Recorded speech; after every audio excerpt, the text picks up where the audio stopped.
Chapter 323. However, at this moment, Hellion Vivian had already found the source of the iron chain. She did not ask why Beligaju was here. She held the hair ornament in her mouth. Her long hair was dripping wet with water. The wind was blowing around the lake, bringing with it a bone-chilling chill. The mysterious ice iron chain was especially cold to the touch. An ordinary person would have been frozen to death. Hellion Vivian's eyes were still shining. It was not because she was in good health. On the contrary, she was having her period, which made her very uncomfortable. However, she had to fulfill her promise to the Azure Dragon. Hellion Vivian looked at the iron chain left and right. There was coldness in her eyes. "Woman, use your martial qi," Yuan Ming suddenly said, "otherwise, you will not be able to open this mysterious ice iron chain." Hellion Vivian nodded. Her fingers moved slightly and her long sleeves fluttered. Her voice was very penetrating. "With my command, I call upon the wind and clouds of the world." Swoosh! The surrounding clouds and mist seemed to have sensed something and completely dispersed. The temperature of the mysterious ice iron chain began to change. Hellion Vivian took advantage of this little time to move her hair ornament. Catcher, catcher, catcher, catcher. Then, there was a clatter. The iron chain was opened. It fell heavily into the green dragon lake, along with the blood from Hellion Vivian's cut finger. With a ticking sound, the entire green dragon lake was shaken. Thump, thump. Faintly, it sounded like someone's heartbeat was revived. The entire White Academy students did not know what had happened. Hearing this unusual sound, they all raised their heads and looked towards the sky. They saw that the Azure Dragon's eyes suddenly shook. Green light filled its eyes, with a domineering aura that broke through the 9 heavens. It could create clouds and rain with a flip of its hand. At this moment, the headmaster was completely dumbfounded. He kept muttering, "This is the 4 great mythical beasts of ancient times. The Azure Dragon is awake. It's really awake." The little 7th prince was still holding the wooden stick in his hand. He squatted in the corner and poked the head of the blood snake. When he heard that the Azure Dragon had woken up, he raised his fierce little face and muttered to himself, "Now that he's awake, he can't eat anymore. Headmaster! Headmaster, where are you? Please take this child back." The headmaster was about to cry, but the little 7th prince did not show any special expression, except for a little regret. However, in his moment of regret, he did not forget to comfort others. "Headmaster, it's all right. Even if we don't have the dragon meat, we still have the snake meat." The teacher was speechless. Who cares about that? Why was talking to the little 7th prince even more powerless than dealing with the dragon god? The little 7th prince looked at the headmaster for a while with a puzzled expression. He did not understand why his 3rd brother was still not bringing 3rd sister-in-law out. Could it be that 3rd elder brother still wanted to help him fight the dragon? Actually, it was fine if he didn't eat dragon meat. Needless to say, the little 7th prince was really thinking too much. Among so many students, only Yun Biluo's expression was not quite right.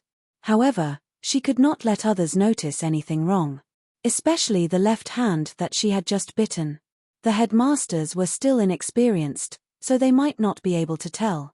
However, if Tu Su Feng came, he would know that the appearance of the blood demon snake here was very strange. In fact, she could not rely on her ability to make the blood demon snake work for her. Most importantly, there was another person here. Yun Biluo lowered her eyes. When she raised her head again, she saw the Azure Dragon in the clouds, which was no longer bound by the mysterious ice iron chain. The dragon swayed its tail, stirring up countless splashes of water. Yun Biluo's eyes flashed. She pounced straight at the little one, then turned around and brought him to a corner at the side. The little 7th prince looked at her fiercely. Yun Biluo had never seen such a difficult child. However, she had expected that since he was the prince's younger brother, he would definitely be smarter than the usual children. She leaned on the side weakly and asked the little one with a faint smile, "Are you hurt anywhere?" The little 7th prince could not understand why this woman suddenly rushed over when he was thinking about the problem. However, in the next moment, he understood. It was because the tall and slender figure standing not far away was none other than his third brother. Unbiluo naturally saw Beligaju. She tilted her head, her eyes were red, as if she had a lot to say. She quietly stared at the man who was slowly walking towards them. Hellion Vivian also fell to the ground at this moment. Her lower abdomen was in great pain, so she let the azure dragon enjoy the long-awaited freedom. In the chaos, no one could see clearly who was who. However, Hellion Vivian knew that the two of them were probably going against each other this time. Your Highness. Unbiluo was the first to speak. She stood up, but her body was a little shaky, as if she had exhausted a lot of energy to save the little seventh prince. The little seventh prince looked very innocent, but his thick tiger-like eyebrows were still furrowed. Beligaju did not speak, but his eyes fell on Unbiluo. Hellion Vivian touched her wrist that was grabbed by the dragon claw, and only then did she feel the burning sensation. She took a deep breath, and suddenly felt that the burden in her heart was lifted. Now that the main character had appeared, they were considered to be even. In the future, they would go their separate ways, and there would be no more involvement. It seemed that the things that she had prepared were a little redundant. However, that was not necessarily the case. If Beligaju insisted on keeping her here, and let her be Unbiluo's shield, she still had room to maneuver. No matter when or where, Hellion Vivian was able to keep calm and analyze the pros and cons in the shortest time possible. However, Bailey Georgiou's pair of black eyes were deep and gloomy, making people somewhat unfathomable. Hellion Vivian did not pay much attention to what was happening here. This was because the azure dragon had stopped writhing. The mist dissipated. The people finally saw Hellion Vivian standing in the middle of the courtyard. How could this be? Wasn't she swallowed and chewed by the dragon god directly? Hellion Jiaoa froze, and stared at Hellion Vivian unwillingly. Hellion Vivian did not seem to notice her gaze, and casually covered her lower abdomen with her hand. Woman, are you feeling very uncomfortable? A contractual spiritual beast and its master were one. Little White knew Hellion Vivian's body better than anyone else. Hellion Vivian was indeed uncomfortable. This body had not been properly nourished, and the mysterious ice iron had taken away all the heat in her body. Now, her lower abdomen was almost suffocating to the extreme. Therefore, she did not bother with Hellion Jiaoa. However, Hellion Jiaoa was never one to give up. She reached out and held Unbiluo, then lowered her voice and criticized, "Elder sister, if you don't have the ability, don't provoke the dragon god. Now that Sister Yun is injured while saving the seventh prince, many of us don't know what to do because of the appearance of the dragon god." Chapter 324. That's right, that's right. Now that the dragon god is out, the whole White Academy will be drowned if this continues. People were talking one after another. Unbiluo shook her head gently, her voice was hoarse. This kind of situation is inevitable, as long as there are no casualties. In the end, she still believed that Hellion Vivian was unable to tame the dragon god. This was because Unbiluo did not know that Hellion Vivian had already unlocked the mysterious ice iron chain, otherwise, why would the green dragon not submit to her? Therefore, Unbiluo's first reaction was that Hellion Vivian was interrupted by the blood serpent demon when she was unlocking the chains, resulting in the current situation. The Hellion Jiaoa stood beside Unbiluo and asked, "What about Sister Yun's injury?" Unbiluo lowered her eyes and looked at the little one tenderly. She shook her head gently, as if she was saying that as long as the seventh prince was fine, she would do anything. In comparison, the Hellion Vivian who got into trouble was superfluous. This made the little bald head very upset. He didn't say another word and ferociously kicked Hellion Jiaoa. The strength of that kick was extremely strong. It made the Hellion Jiaoa kneel on the ground in an instant. "Who do you think you are? How dare you talk bad about my third sister-in-law?" Everyone in the White Academy knew that although their little senior brother looked cute usually, he was very fierce. Once he was angry, he would talk with his fists. There was no room for discussion. Hellion Jiaoa was kicked into a daze. Following that, a pair of beautiful eyes brimmed with tears. That appearance appeared to be extremely aggrieved. "Seventh Prince, did you misunderstand what I just said?" "What misunderstanding?" The little one sneered. At such a young age, he had a presence that was hard to ignore. The one who saved me was third sister-in-law. When the dragon came out just now, none of you dared to come over. If it wasn't for third sister-in-law, I would have been killed by its claws. What does it have to do with this woman? As he spoke, the little one pointed at Unveils. Unveils was extremely tired, as if she was thinking for the little one. I'm just worried that Miss Weiwei won't be able to control the green dragon and will hurt the seventh prince. Unable to control it? Hellion Vivian smiled faintly. She covered her lower abdomen with one hand and slowly opened her other hand, as if she was preparing something. Her thin lips slightly opened, bringing out a burst of evil charm. Azure dragon, come back. It was just a few words, but it made Unveils' face lose all color. That was because the azure dragon flying above the clouds had landed behind Hellion Vivian at a speed visible to the naked eye. That arrogant and cold expression made everyone open their mouths wide in disbelief. God, the dragon god really listened to Hellion Vivian. The teacher could not be any more foolish. He had heard countless versions of the legend of the dragon god when he was still a student in the academy. Later on, he became a teacher in the academy and had a thorough understanding of the dragon god. It would never submit to humans. Even the eminent monks who came looking for it could not subdue it. But today, it actually listened to the command of a little girl. The teacher hurriedly pushed up the glasses hanging on his face, wanting to take a closer look. Hellion Weiwei stood calmly in front of the green dragon. Her green robe fluttered in the wind. Behind her, the clouds rose endlessly, faintly discernible. From that moment on, no one dared to laugh at her. Summoning the dragon god. Such a shocking move was something that would not happen even once in 1,000 years. Hellion Vivian, how did this person do it? She broke through their understanding again and again. Genius. She was a real genius, wasn't she? The students from the fine compound and the inferior compound were all amazed. Those from the superior compound were always unconvinced. At this moment, they could not wait to find a hole to bury themselves in. Originally, they thought that with Unveils' participation, Hellion Vivian would definitely be defeated. This was because they were unhappy with the person who became the princess consort in the end. She was someone who did not have the looks and talent. Moreover, Unveils was indeed very powerful. Not only because of her background, but also because of her own ability. She was better than Hellion Vivian in every aspect. However, they did not expect Hellion Vivian to be able to summon and tame the dragon god. Such an outcome was like a direct slap to their faces. Weiwei raised her eyes and slowly swept her gaze over those few aristocratic young ladies who liked to form cliques and cliques. In the end, her gaze fell on Hellion Jiao's body. She lifted her foot and stepped on her hand. The evil aura at the corners of her mouth was still as before. Younger sister, do you have anything else to say? You.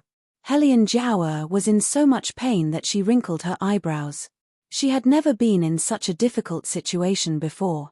Hellion Weiwei looked at her calmly and said in an indifferent tone, a concubine's daughter without any title dares to speak disrespectfully to the princess consort. Younger sister, who gave you the courage to do so? With this sentence, the ladies from the aristocratic families who wanted to speak up for Hellion Jiao shut their mouths abruptly. They did not expect that one day, they would be suppressed by someone using their status. However, as long as Hellion Vivian said this, they could forget about moving. If they moved, they would be openly challenging the emperor's authority. The few of them glanced at each other, and all of them shrank back. However, Weiwei didn't intend to let them off. The light in her eyes turned cold, her smile contained a murderous aura. And you guys, who gave you the guts to ignore the academy's rules and bully whoever you want? What I hate the most is school violence. Several people ganging up to bully one person. You guys are really shameless. Hellion Vivian, you. Before that person could finish speaking. Then, Hellion Weiwei gave him a tight slap. That person was not convinced and wanted to speak again. The azure dragon narrowed her eyes with an ominous glint. It made the ladies from the aristocratic families, who were used to running amok, completely weak in the legs. Good hit.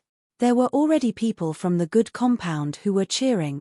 White Academy said that it was fair. However, there was no such thing as absolute fairness. Although this place was better than the capital. However, they did not dare to provoke those from the superior compound.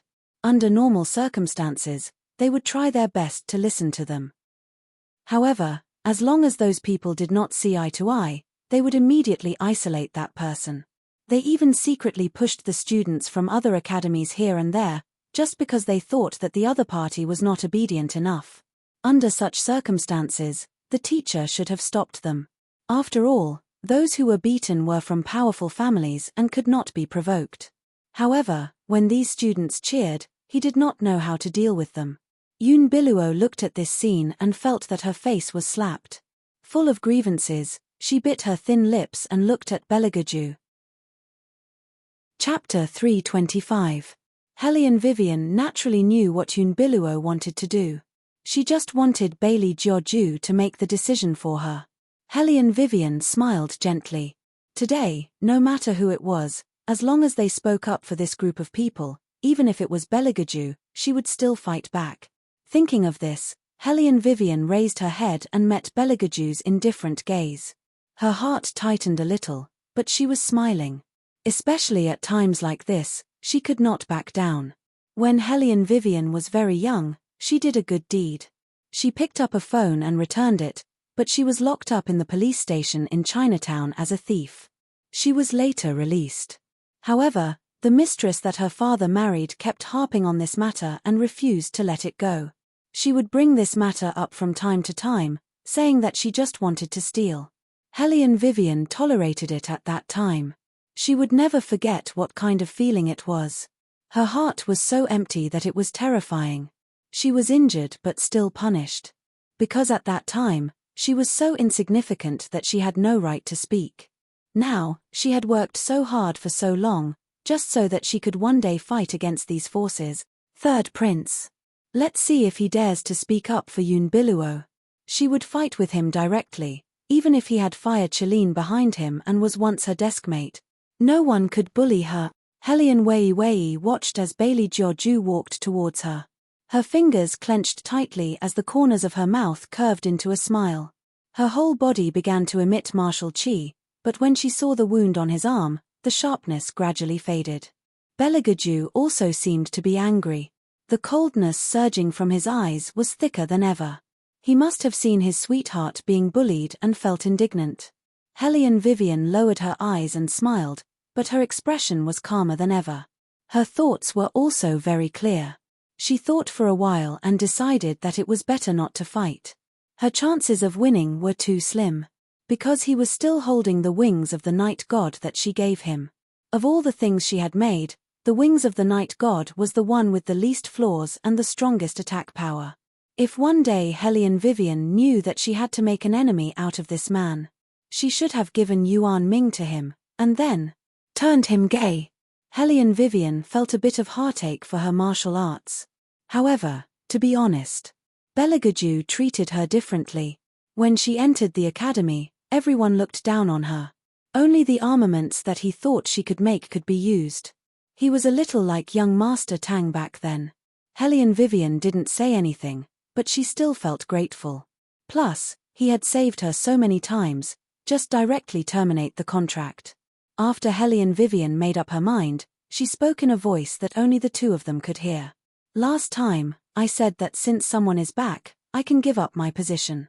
Back then, we agreed to advance and retreat together. But now, it seems that won't be possible. Since that's the case, why don't we part on good terms? Belagaju's footsteps suddenly stopped.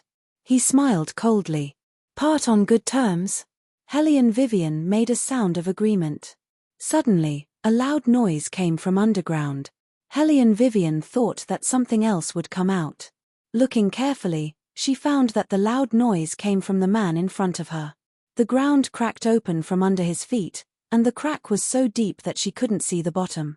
And he just stood there with a smile that wasn't a smile.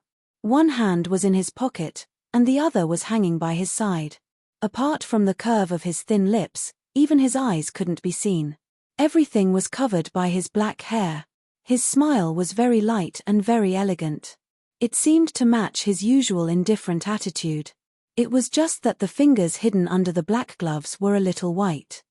The surrounding black fog suddenly thickened by a layer. A loud crash sounded. Countless bats flew up from the dense forest. It was like a sign of zombies coming back to life. It was a little scary. Hellion Vivian only heard the wind whistling in her ears. The surrounding trees swayed crazily, and even the ground seemed to be shaking. Beligaju didn't seem to notice this. His Adam's apple moved back and forth twice. He was so cold and distant that almost no one dared to approach him. In this world, there were very few people or things that could cause his emotions to fluctuate. But today, she made him a little angry. He had always tolerated her. He had raised so many prey, but he had never been so patient with any prey. But she had always wanted to leave. If it was in the past, such prey would definitely be abandoned by him. But, damn it, his heart actually softened. How ridiculous. Beligaju curved his thin lips. No, he wasn't soft-hearted. How could he be soft-hearted? But why did his chest feel so empty? It was like there was a hole that couldn't be found. He hadn't hunted for so long that he even forgot the rules of hunting. How could a hunter be controlled by a prey? Ha ha. Beligaju laughed in a low voice. A demonic red light appeared in his eyes. A cool breeze blew quietly. He was still standing at the same spot. His posture was elegant, his back was straight, and his head was never lowered. His fingers with black gloves moved slightly. Violent winds and torrential rain swept over. Gradually, the wetness stained his body. Unveils saw this and paused. She took the umbrella from the maid and wanted to go over. Before she could get close to Beligaju, she was pinned to the spot by the man's cold gaze. That gaze was very similar to the time when he massacred the palace. Unveils' heart trembled. She bit her thin lips hard, as if she had made up her mind. She called out softly, "Your Highness." Except for Hellion Vivian, no one heard what Unveils said. After all, the wind and rain were too loud, which blocked the hearing. Moreover, Unveils' voice was soft. She lowered her eyes and said in a low voice, "I know you still blame me for what happened back then. Miss Weiwei, she." As she spoke, Unveils glanced at Hellion Vivian. She wanted to say something but stopped. Hellion Vivian looked indifferent. Especially when her lower abdomen was still hurting, she wanted to solve the matter quickly. Therefore, she didn't want to pay attention to Unveils' usual tricks. No matter what she said, she would let Beligaju handle it. Unveils didn't expect Hellion Vivian to be so calm. But it didn't matter. What she wanted to do was to explain what happened back then and get His Highness forgiveness. Thinking of this, Unveils took another step forward. However, before she could speak, she was smashed to the ground by a cold word. He said, "Get lost." Who was he talking about? Hellion Vivian? The corners of Unveils' lips curled up. Sure enough, no matter when, she treated him differently. Chapter 326. Hellion Vivian's indifferent lips curved into an arc. She wanted to leave but found that her body seemed to be fixed in place. She could only look at the man beside her in confusion. What was the meaning of this? Didn't he ask her to get lost? Unveils, on the other hand, was full of smiles. Her beautiful eyes were filled with unconcealable pride. Hellion Vivian looked at her indifferently with obvious sarcasm in her eyes. Why was she so happy? Unveils was stunned by her gaze. She shifted her gaze and looked at Beligaju. She smiled faintly, looking intoxicated and gentle. However, Beligaju frowned slightly. His deep and sharp eyes glanced at Unveils in front of him.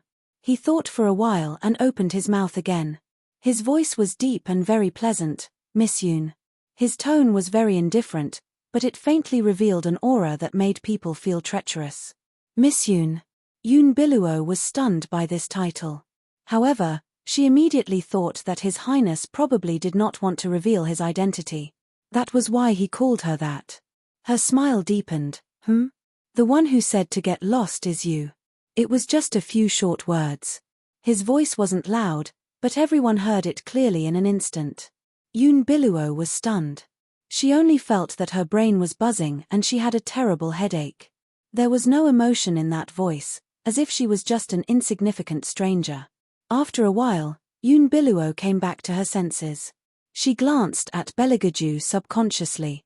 However, Beligaju just stood there with an indifferent expression. Hellion Vivian, who was beside him, did not react in time. Unveils clenched her hands awkwardly. Her clear and beautiful face was unnatural. Her sparkling beautiful eyes were filled with forbearance. She tried her best to squeeze out a smile on her stiff face. Her eyes were a little red and wet. I know it's my fault. Unveils obviously had something to say. However, the people beside them did not know what they were talking about. Coincidentally, after Hellion Jiao saw the man appear by Wei's side, a scheme emerged in her mind. At this time, she couldn't bear it anymore and opened her mouth in a loud voice. Eldest sister, you keep saying that you're the princess consort to suppress us, yet you use the title of princess consort to be so intimate with another man. Eldest sister, aren't you afraid that others will say you're not chaste and unclean? When Unveils heard this, she could not wait to turn around and slap Hellion Jiao. Did she know what she was doing? She was simply ruining her plan. However, Hellion Wei did not give her the chance. She glanced at Bailey Jiaoju with interest and said in a light tone, "Am I unchaste? Big sister, everyone in the academy knows about what happened between you and this young master." Hellion Jiao felt that if she did not show her trump card, she would completely lose the chance to defeat Hellion Vivian. She decided to be ruthless. This young master's money was given by you, right? You two are not related to each other. Why are you so nice to him? She would like to see what this bitch could say this time. Hellion Jiao's purpose was obvious. A few ladies who were bullied by the side laughed. Princess consort, you're really unworthy of the title of princess consort. A good academy has been messed up by some people. They don't even know how to behave in their private lives. I wonder how they passed the selection. That's why I say it's a good trick. Hellion Vivian crossed her arms in front of her chest. She glanced at them indifferently and did not speak. Big sister, I want to believe you. Hellion Jiao spoke very affectionately and earnestly. But the things you've done, everyone has seen it. His Highness doesn't know. If he knew, have you ever thought about the consequences? Little seventh prince furrowed his thick eyebrows. He looked at his third brother's indifferent face and then looked at the non-stop Hellion Jiao. Only a few words appeared in his mind. This woman is dead for sure.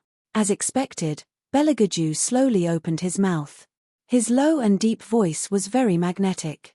I don't know what the consequences will be. A face as handsome as a god paired with a devilish smile was reflected in Hellion Jiao's eyes. Even Hellion Jiao couldn't help but become absent-minded. This young master, I understand your difficulties. If you really lack money, my defense division will also help you. But you need to know that the one you're on good terms with is a married woman. Oh.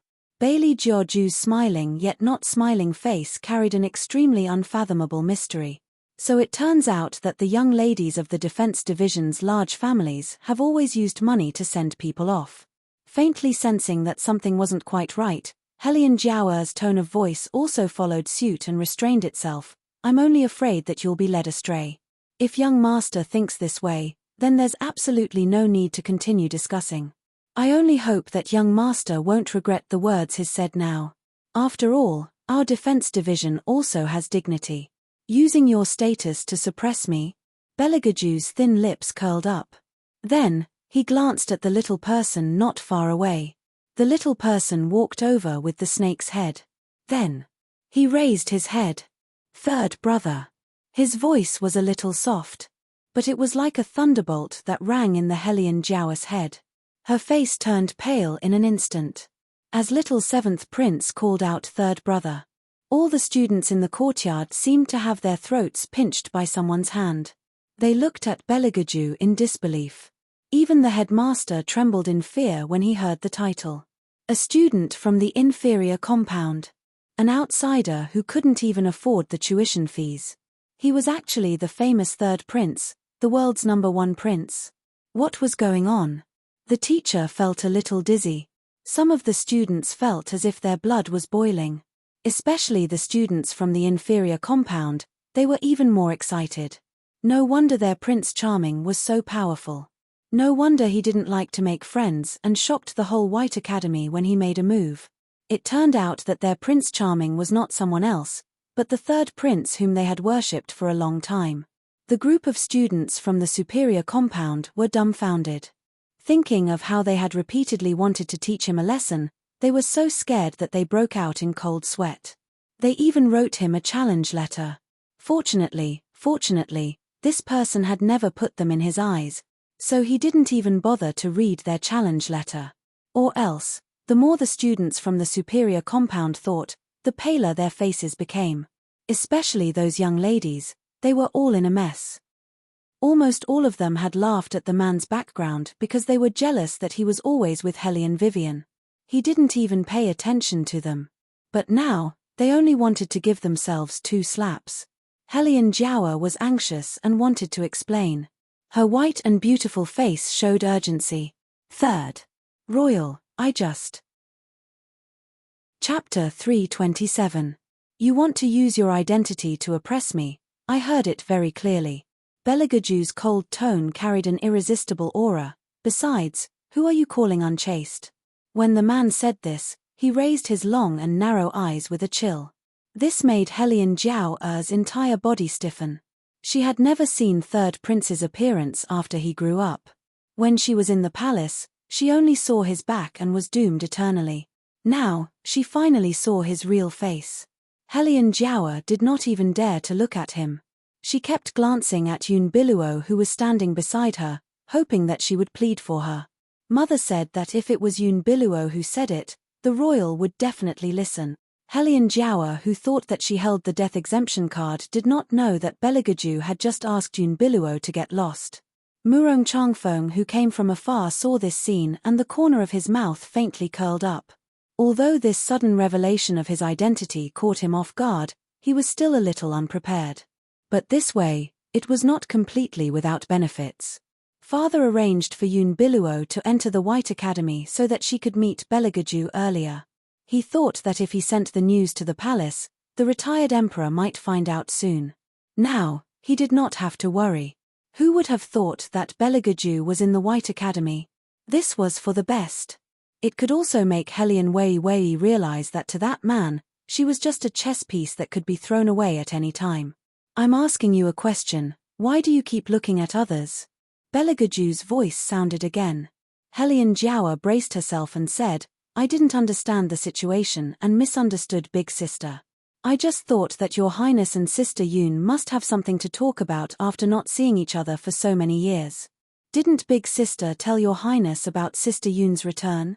Big Sister has seen Sister Yun several times.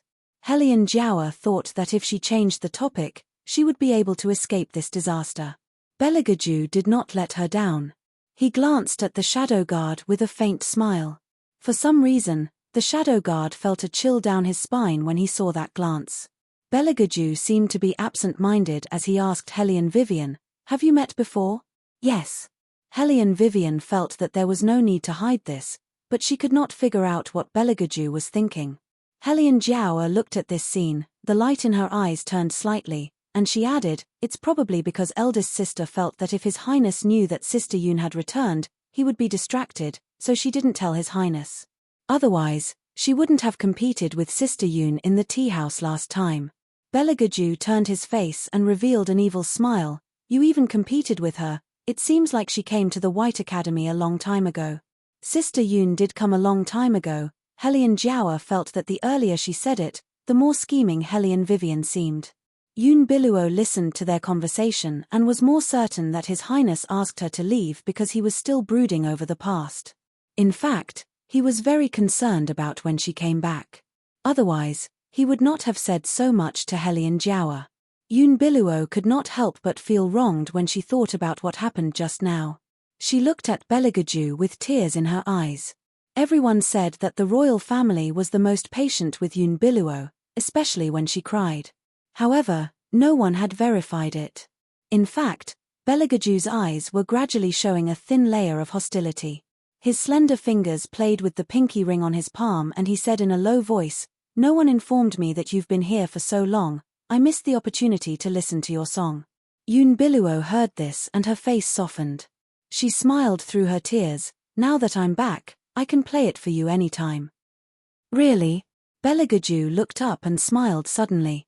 He was indescribably cold. "If that's the case, then play it now. Both of you play it together. If you play it well and the princess likes it, I can pretend that nothing happened today." "What?"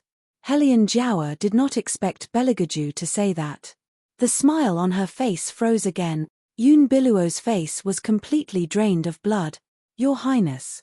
Helian Jiawa seemed to want to say something. "What's wrong?" Beligaju walked over and looked at her coldly. "You don't agree?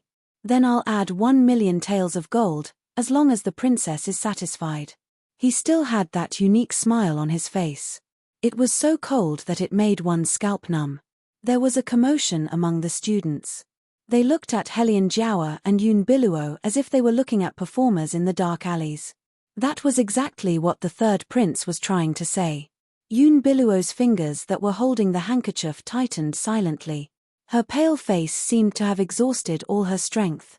She looked at Beligaju pitifully and murmured, "I know your Highness won't forgive me so easily, but it seems that you didn't hear my words clearly." Beligaju's tone was indifferent and even a little ruthless. "Are you going to play or not?" Upon hearing that, Unveils' face turned even paler. Others might not know about Beligaju's tricks, but she had been by his side for so many years. How could she not know that he had 100 ways to make people wish they were dead? No matter how holy and noble he looked on the surface, he was colder than anyone else in his bones. "Since you don't want to play, then forget it." Bailey Georgiou's voice was neither fast nor slow, but also seemed to carry a smile. "The Defense Division's marriage should also be arranged. As for the other people, who said anything bad about the princess consort, properly slap their own mouth." As he spoke, he unbuttoned his collar with an evil smile. There was a murderous intent at the corner of his eyes. He tilted his body slightly. "Or would you prefer me to do it myself?" Who dared to ask the third prince to do it himself? Just this one sentence was enough to make everyone's face turn pale. Those ladies from aristocratic families did not dare to do it anymore. They could only reach out their hands and slap their faces. Because they knew very well that if they did not do as they were told, it was very likely that she would end up in the same state as Helian Jiao. Marrying a eunuch, that was simply more painful than death. Wasn't it said that the royal family was marrying Helian Vivian just to appease the retired emperor? But now it seemed that, how could there be such a reason? They only felt that they had been cheated. They regretted it so much that their intestines turned green. However, there was no medicine for regret in this world. So they could only clench their teeth and slap their own mouths. "Your Highness, listen to me."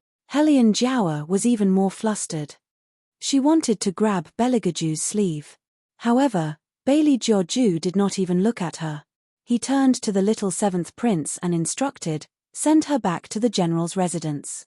Just say that I said so. The general's residence has delayed the wedding. Are they trying to defy the imperial edict?" Chapter 328. Upon hearing that, Helian Jiawa was completely paralyzed on the ground. She had never thought that it would end up like this. Her mother's guesses were all wrong. His Highness would not be influenced by anyone. Even if Unveils was here, it would still be the same. Murong Changfeng could not react in time as well. It was as if he could see their long-term plan collapsing all of a sudden. Both his father and his aunt had underestimated Beligaju. Unveils had no choice but to bite her thin lips and look at Shadow, who was standing aside. Shadow did not dare to speak at this time.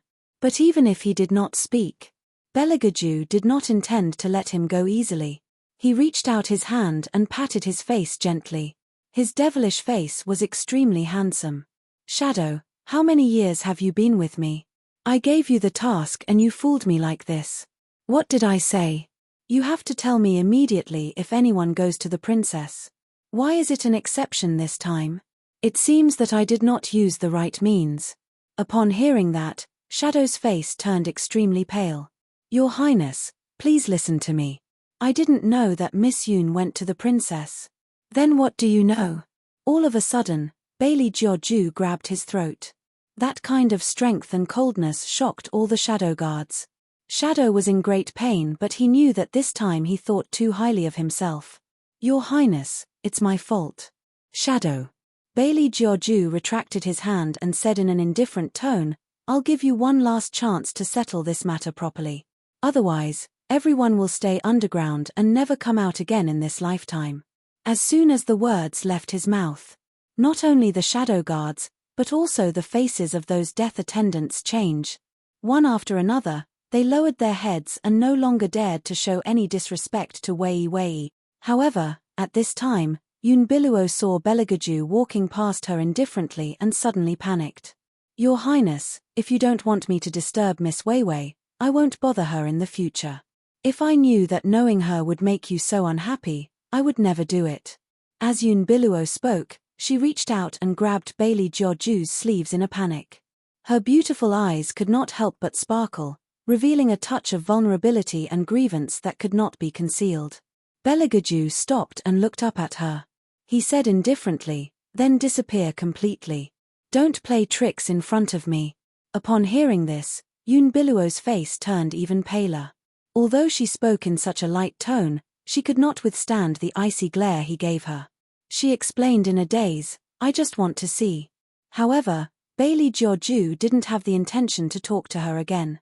His tall and handsome body directly walked past her. Yun Biluo's aggrieved and choked voice was heard. Her pale and fragile face made one feel pity for her. Hellion Vivian could not move, but she could still hear. She raised her eyebrows and looked at Beligaju, who was walking toward her. She did not say much because her lower abdomen was hurting too much. It was so painful that she only had one question from the beginning. Was the royal family doing this to help her vent her anger? It should be. However, it was the first time she heard him say so much. Her words were even more hurtful than her actions. At least she did not have the ability to make people cry. But wasn't Yun Biluo the person he loved the most? Hatred born from love. Hellion Vivian raised her eyebrows again. Shadow. Beligaju walked to Hellion Vivian. He looked at her but ordered the people around him, take care of the aftermath. I have something to discuss with the princess. Hellion Vivian was speechless. Discuss what? You had the guts to part peacefully with me, but now you don't have the guts to look at me. The man's voice rang in her ears. Hellion Vivian thought that she could not move because she was immobilized by the body-fixing spell. What did this have to do with guts? Have I ever told you that your brain doesn't work at all? Bailey Jiaoju's voice was filled with cold ridicule. Hellion Wei faintly hummed in agreement. This person always attacked her IQ, and said it more than once. When other people come knocking on your door to steal your man, where did your toughness go? Bailey Jiaoju's graceful and luxurious voice sounded a little strange at this time. Her man? Aren't you known as the arrogant playboy who can defeat anyone in the world? Beligaju reached out and lifted her chin. Hellion Vivian felt that it was time for her to hold her head high. She said calmly, that was sealed. Hellion Vivian felt that Beligaju's eyes were colder after she finished speaking. She thought for a while and added, actually, I am like that. Of course, I can't let others steal my things. So I returned them.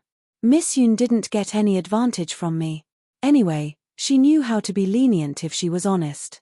Unexpectedly, Bailey Jiaoju did not get angry but laughed instead. Then, he added, next time, just reveal your identity.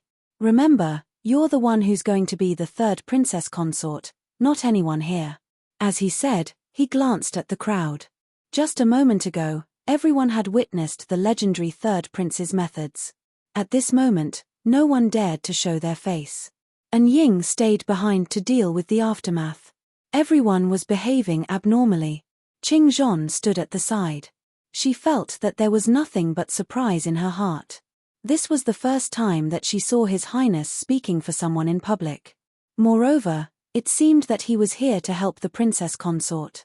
In any case, the students had completely settled down. The masters from each courtyard wanted to meet Beligaju alone. All of them were rejected by Shadow with an excuse: His Highness likes to be quiet. Just carry out the test as usual. Only then did the people remember that there was still the test to summon the mythical beast. But there was no doubt that Hellion Vivian, who summoned the dragon god, was the absolute winner. The dragon god was hovering above the inferior compound.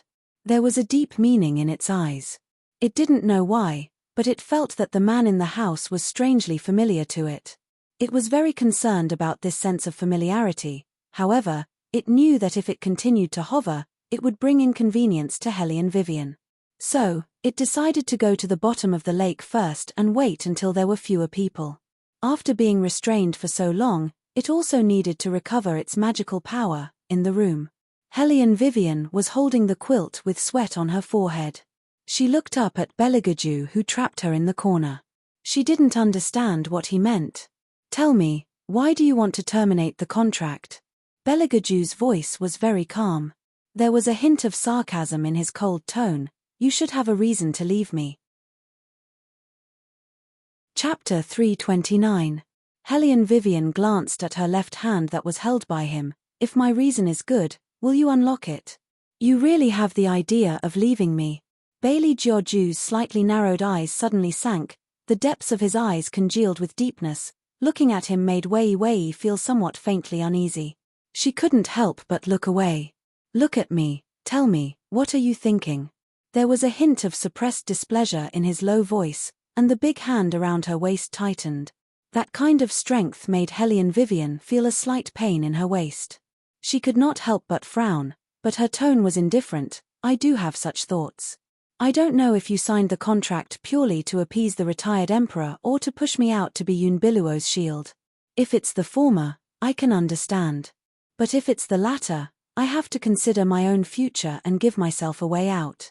You're not a shield." Beligaju lowered his head and looked into her dark eyes. There were some complicated emotions, but he did not hide it. "You're a prey that I'm very interested in." Hellion Vivian rubbed her lower abdomen with a headache. "Yes, I know." He locked her up for no reason. If she was not a prey, then what was she? Moreover, from the way he treated her from the beginning, it was obvious that he was hunting, and he would use any means necessary. "Does my prey need to be someone's shield?" Beligaju's voice was very slow. That kind of noble demeanor made Hellion Vivian speechless. However, at that moment, Hellion Vivian caught some information. Her eyes were fixed on Beligaju. "Your Highness, how many prey have you had?" "2." Beligaju felt that she was simply changing the topic. When he answered, his long eyebrows were knitted together. Hellion Vivian's dark eyes were complicated. "One is me? The other is Fire Chilene?" "Yes." Beligaju raised his thin lips with a faint smile. "Do you want me to punish you immediately by talking about this?" Hellion Vivian continued to look at him, until Beligaju pursed his thin lips into a straight line. She asked again, "What about Yunbiluo? Why don't you treat her as your prey? Do you think anyone can be this lord's prey?" Beligaju was very unhappy that she kept talking about this kind of unimportant issue. Even his tone was a little cold. After Hellion Wei Wei heard the other party's words, she was suddenly somewhat stunned. She thought of many scenarios. But he didn't expect it to be this kind of person. Apart from the Fire Chilene, there was only her. "Beligaju, have you never liked anyone before?" Hellion Vivian dragged her tired body and asked another question. Beligaju opened his mouth with a hint of mockery. "Like? No. No wonder your EQ is so low." Hellion Vivian let out a long sigh. She always felt that she had vaguely touched on some unknown secret. It was very possible. His Highness treated her a little differently. Although it was narcissistic to think so. But, she could only understand it this way. Hellion Vivian had been involved in a case before. The serial killer had such a mentality. He would treat whoever he liked as his prey. Of course, she didn't mean that Beligaju had the tendency to be a serial killer. No, thinking about it carefully, he did have it. In short, Hellion Vivian didn't know why her face suddenly felt a little hot. She cleared her throat and said, "Others said that you treated Yunbiluo differently since you were young. Why didn't you just treat her as your prey?" She was a maid left by my mother. After saying a few words, Belagaju said casually, and I didn't like to keep prey when I was young. I only liked to kill. Hellion Vivian. Your Highness, how did you grow up? When Bailey Jiaoju saw that Hellion Wei Wei did not speak, he thought that she was being disdainful of his actions. His smile became even colder. What's the matter? Are you uncomfortable after hearing all this? No. After Hellion Wei Wei answered Bailey Jiaoju's question, she instinctively thought of young Master Tang. No one would be willing to learn how to kill at a young age, unless it was absolutely necessary. After thinking for a while, she added, I know what kind of place the palace is. You're just trying to protect yourself. Belagaju was stunned. Not because of anything else, but because the woman patted his head while talking. So, he thought that the prey was so interesting. So interesting that he didn't want to let go. Hellion Vivian also felt that her way of comforting people was too cool and not suitable for His Highness.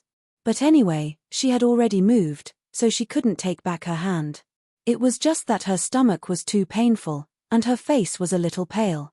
Actually, I'm a little uncomfortable. Where do you feel uncomfortable? Bailey Jiaoju moved his fingers. Hellion Vivian directly stopped him. You don't have to unlock me, but I have to say that my robe is stained by my period. Even if he didn't understand the suffering of the world, Belagaju still knew what period was. He frowned and stood up from the soft couch. Hellion Vivian didn't know where he went, but he didn't unlock her robe before he left. She was too lazy to torment him. Especially after she guessed Belagaju's thoughts. She always felt that tormenting him would be a waste of her physical strength. Although she wanted to tell Belagaju that she was a person, a different kind of existence from the Fire Cheline. But even if she said it, His Highness wouldn't understand. It was more practical to sleep. Hellion Vivian turned sideways and pressed her lower abdomen with both hands. She was not very comfortable. Cold sweat overflowed from her forehead, making her feel like she was floating. She knew that Qingzhon came in to change her robe. After that, she heard the noise outside from time to time. She always wanted to ask them to be quiet, but she was too lazy to speak. Let them do whatever they want. Of course, Belagaju wouldn't do it casually. He directly called the imperial physician from the palace. The imperial physician had been practicing medicine for many years, but it was the first time he was called in because of this. He was too embarrassed to check Hellion Vivian's pulse. He only said to Belagaju timidly, Your Highness, when a woman is having her period, she will feel uncomfortable when she is exposed to cold air. She's in pain.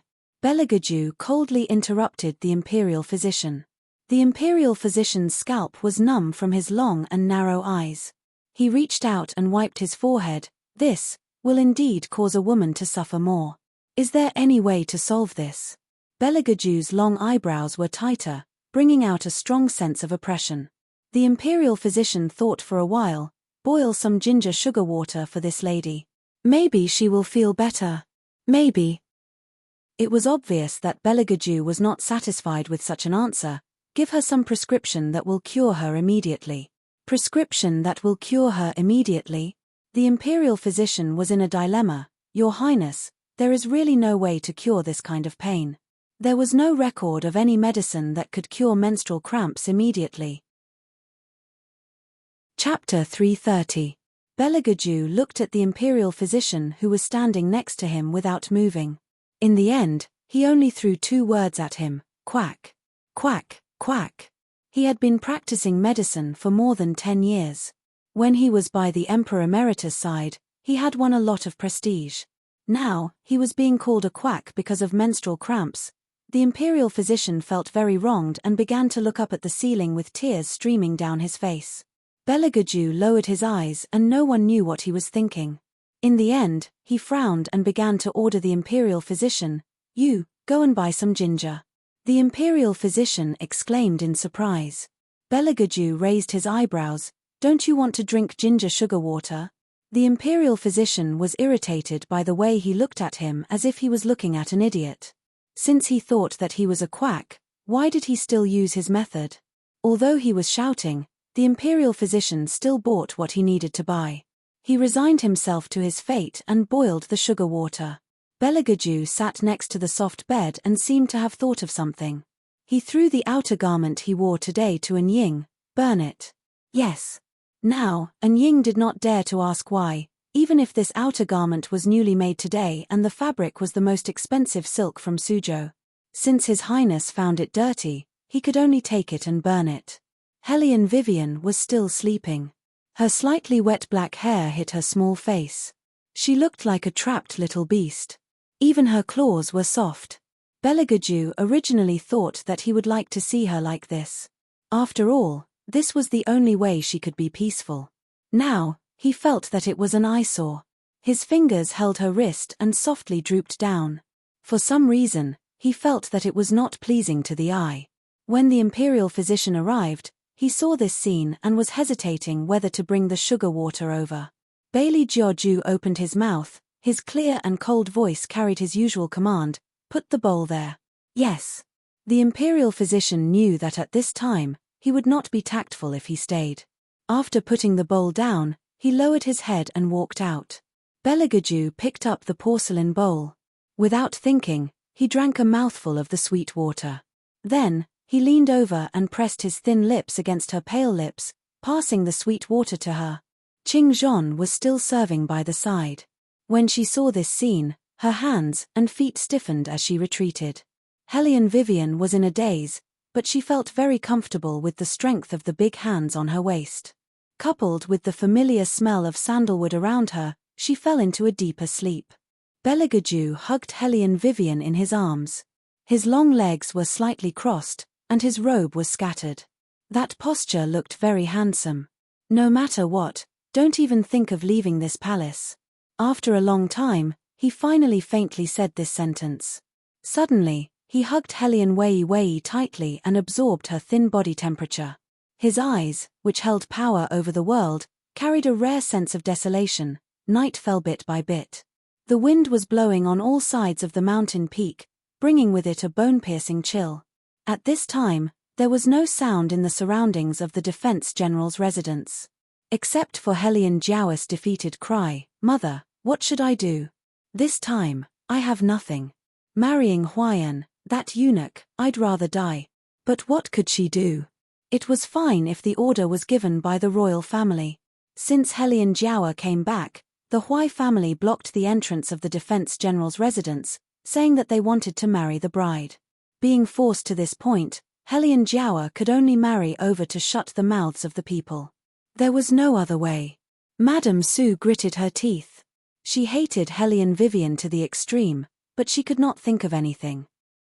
Hellion Guangyaro looked at this pair of mother and daughter, his eyes narrowed again and again.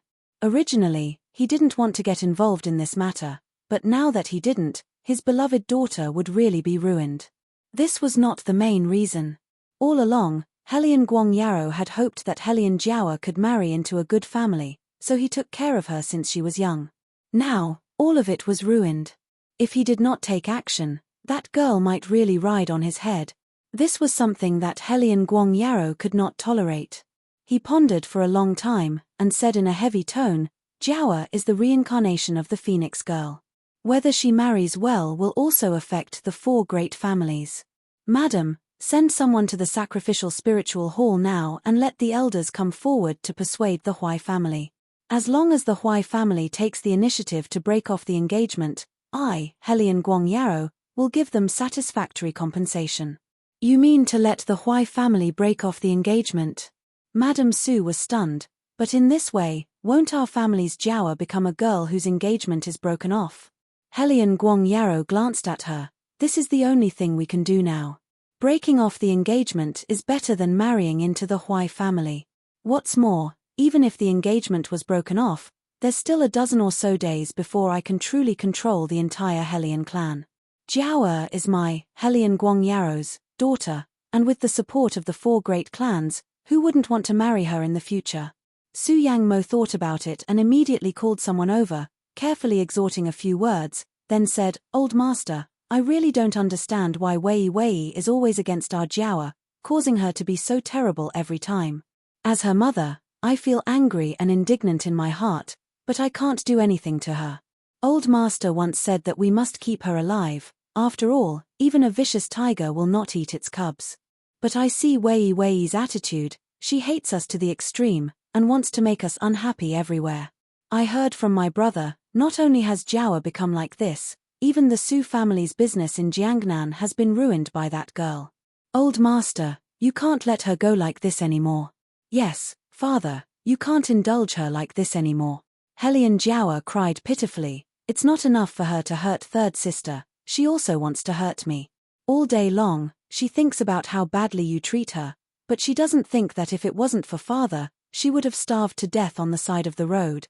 In fact, I don't want to blame eldest sister for these things, but eldest sister is really too much of a bully. I know. Helian Guangyaro raised his eyes. You've said before that the girl's body was taken over by someone else. I've always kept this matter in mind. I've also contacted someone to help me investigate. There's already news from that side. She has also entered the White Academy. As for the rest, didn't that girl want to participate in the family meeting? I have long planned. It is easy to bribe a few elders, not to mention that I am the only one who may have the military seal. Even if that girl has the support of the third prince, it is useless. You just wait and see how she will be isolated from the family meeting that day, thinking that she can rely on her fists and martial qi to get the position. I won't give her the chance. Su Yangmo heard this and laughed happily. I knew that Old Master has the best ideas. That little bastard wants to take back the general's residence. No way. Chapter 331. The Helian Jiawa finally stopped crying when she saw the solution. Sure enough, the 4 influential families stepped in. The Huai residents did not say anything since their son had already married a daughter-in-law from the Helian family. Only a fool would not take the money when it was offered. They ordered the bridal escort to retreat from the defense general's residence. However, the Helian Jiawa was still unhappy. She had fallen from being the most talented girl in the capital to someone whose engagement was broken off and her father had to give so much money to the other party. How could she take this lying down? However, Mother, you have underestimated the third prince. He was not affected by Yun Biluo at all. Did we make the wrong move? Su Yang Mo patted her hand, who said that he was not affected. Think about it carefully. If there was someone around you for so many years, disappearing and coming back just like that, you would definitely be unhappy. Look at this time, the third prince obviously did not forget about Yun Biluo. Since he did not forget, there is hope for everything. The Helian Jiawa bit her lip as she listened, but Mother, you don't know. The third prince always sided with that little bitch Helian Vivian to avenge her. I am worried. Jiawa. Su Yang Mo's tone was indifferent. She is the third princess consort. You have not thought it through this time and challenged the third princess consort's authority in front of others. The emperor's authority is not something that can be casually said. A person like the third prince will not allow anyone to belittle his chosen princess consort. The Helian Jiawa took a deep breath unwillingly. Then Mother, what do you think I should do? You don't have to go to the academy during this period of time. It's not suitable for me to attend gatherings in the capital recently. Wait until your father truly removes that little bastard from the family, then everything will be better. Su Yang Mo stroked Helian Jiao's long hair and looked at Helian Guangyao. Some time ago, her business was in a mess and she did not have much money on hand. However, she did not know what Helian Guangyao was doing recently. She had a feeling that he was hiding something from her. Perhaps it was because she was too paranoid. When she went to see those madams for a few days in a row, she felt that they had something to say. That feeling of being pointed at and gossiped about really made her feel uncomfortable. He wanted to have a good talk with Helian Guangyao, but he could not find the time. They had just finished discussing this matter.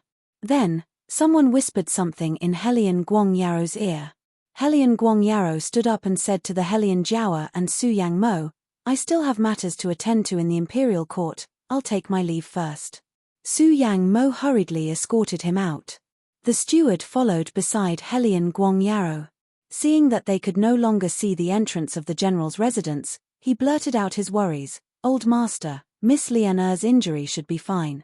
It's better for you to accompany Madam and Miss at this time. If the Su family finds out, I'm afraid the situation will be disadvantageous to you. Helian Guang Yarrow thought about it for a moment, then retracted the foot that was about to step out. I'll listen to you. I'll take a stroll back to the manor.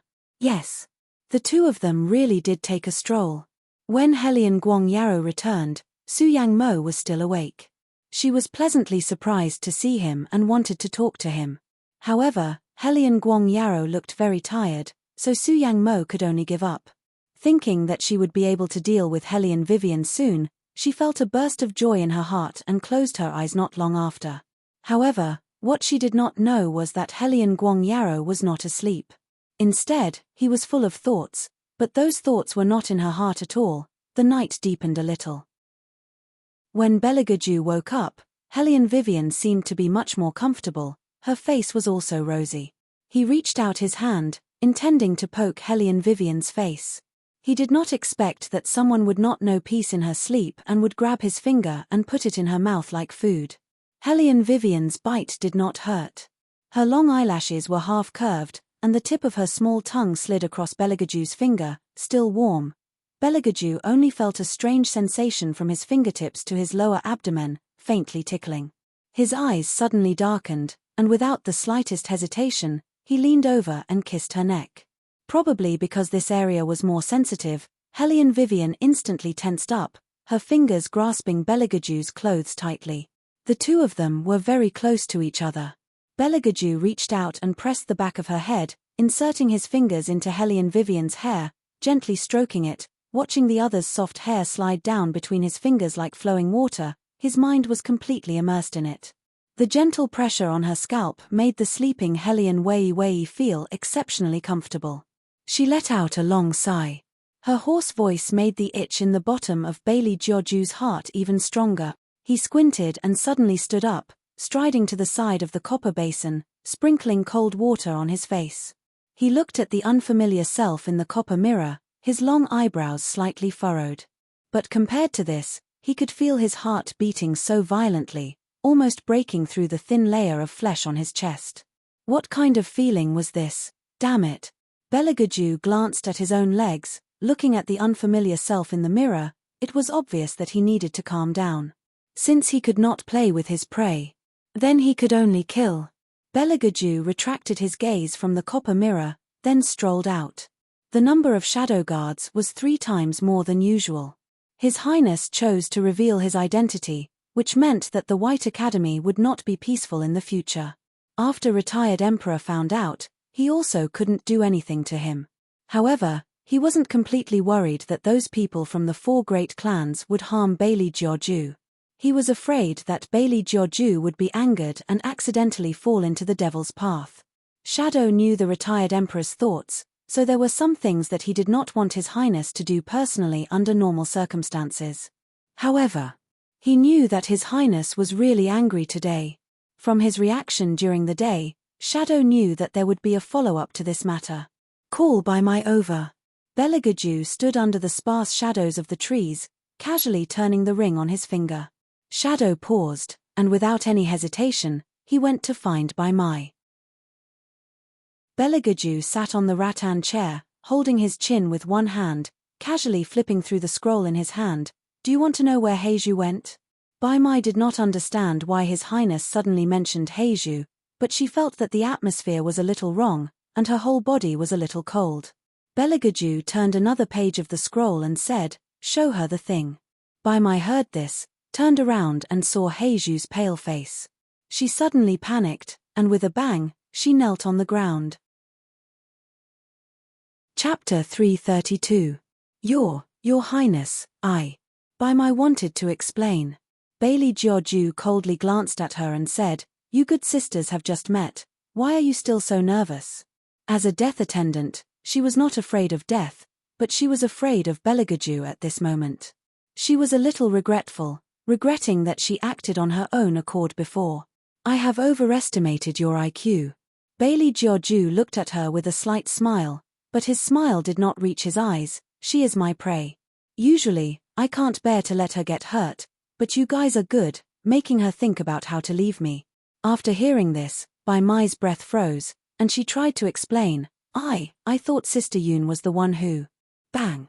Bai Mai did not finish her words. Belagaju waved his sleeve and threw her more than a meter away. Bai Mai coughed in pain, and blood flowed out from the corner of her mouth. Belagaju acted as if he did not see it, and stood up slowly. How is the situation at the general's residence? Reporting to your highness, the people at the Huai residence have accepted the money from the 4 influential families and cancelled the marriage with Helian Jiawa. Shadow said as he gave a look to the people beside him. The shadow guards bowed their heads and carried the half-dead Bai Mai away. From now on, they understood the principle of seeing the princess consort as if she was seeing his highness. Belagaju listened to Shadow's report and smiled evilly. Cancelling the marriage? The Huai residence dares to cancel the marriage that I granted. How dare they? Shadow lowered his head. Of course they have the guts. They know that master is not to be trifled with, but they still made the decision at this time. Hand over the evidence of the Huai residence's corruption over the years to the retired emperor. Since the Huai residence does not want to hold a wedding, let them hold a funeral. Belagaju said very lightly. Shadow could imagine how miserable the Huai residence would be in the future. What about the general's residence? Let Lan Lian continue, Helian Guang Yarrow won't be able to hold on much longer. At this point, Belagaju sneered, that woman's methods are still a little too soft. Of course, when dealing with people like Su Yang Mo, an eye for an eye. The Fire Chelene didn't want to say it, but it couldn't hold it in anymore. Master, no one in this world is more despicable than you. Really? Sending a death attendant to seduce Helian Guang Yarrow was something only its master could think of. It was so sinister. Belagaju raised his eyebrows and glanced at it. The fire unicorn shrunk its big head in fear. What I mean is, why did you get involved in this kind of thing? It was obvious that it disdained fighting between humans the most. Belagaju put the book in his hand on the wooden table. As a qualified host, of course I have to know how to feed it. So, was it because of Helian Vivian? When I was your prey, you never fed me. The fire unicorn stretched its neck to fight for its own benefits. Bailey Jiaoju glanced at it faintly. Didn't I feed you vegetables? I'm a carnivore. The fire unicorn couldn't help but want to roar. But Belagaju was obviously tired of it and was about to cut off the stream of consciousness. The fire unicorn hurriedly stopped him. Wait. Master, I think you should tell Miss Vivian about this. Otherwise, if you do so much and she doesn't know about it, wouldn't it be a waste? Sigh, a master who has never been in love, even this kind of thing has to worry about it. In this world, there is absolutely no second mythical beast that is more versatile than him. Oh. Master, think about it, if Miss Vivian knows about this news, she will definitely be very touched. When a woman is touched, she will throw herself into your arms. The fire unicorn kept talking about its point of view. Usually, Belagaju would have shut it up by now, but today, he listened to the whole story. The fire unicorn suddenly felt that its position in its master's heart had improved a lot. It puffed up its chest and stroked its handsome fiery red fur. It couldn't be more proud. On the other hand, the little animals who were scared by the green dragon felt like crying again. They hid in the corner and didn't dare to come out, for fear of touching the fire unicorn's fur. Deep in the courtyard, the man looked at Yun Biluo in front of him. Is this the influence you mentioned? His Highness and I had some misunderstandings before. Yun Biluo thought for a while and raised her beautiful face. But I believe that these misunderstandings will be cleared up one day. I need time. The man tilted his head and thought for a while before standing up. Helian Vivian can even summon the green dragon. What do you think your chances of winning are? Yun Biluo's fingers tightened at the mention of this. There is one last test for the battle dragon army. Someone wants Helian Vivian to lose more than I do. Heh. The man chuckled.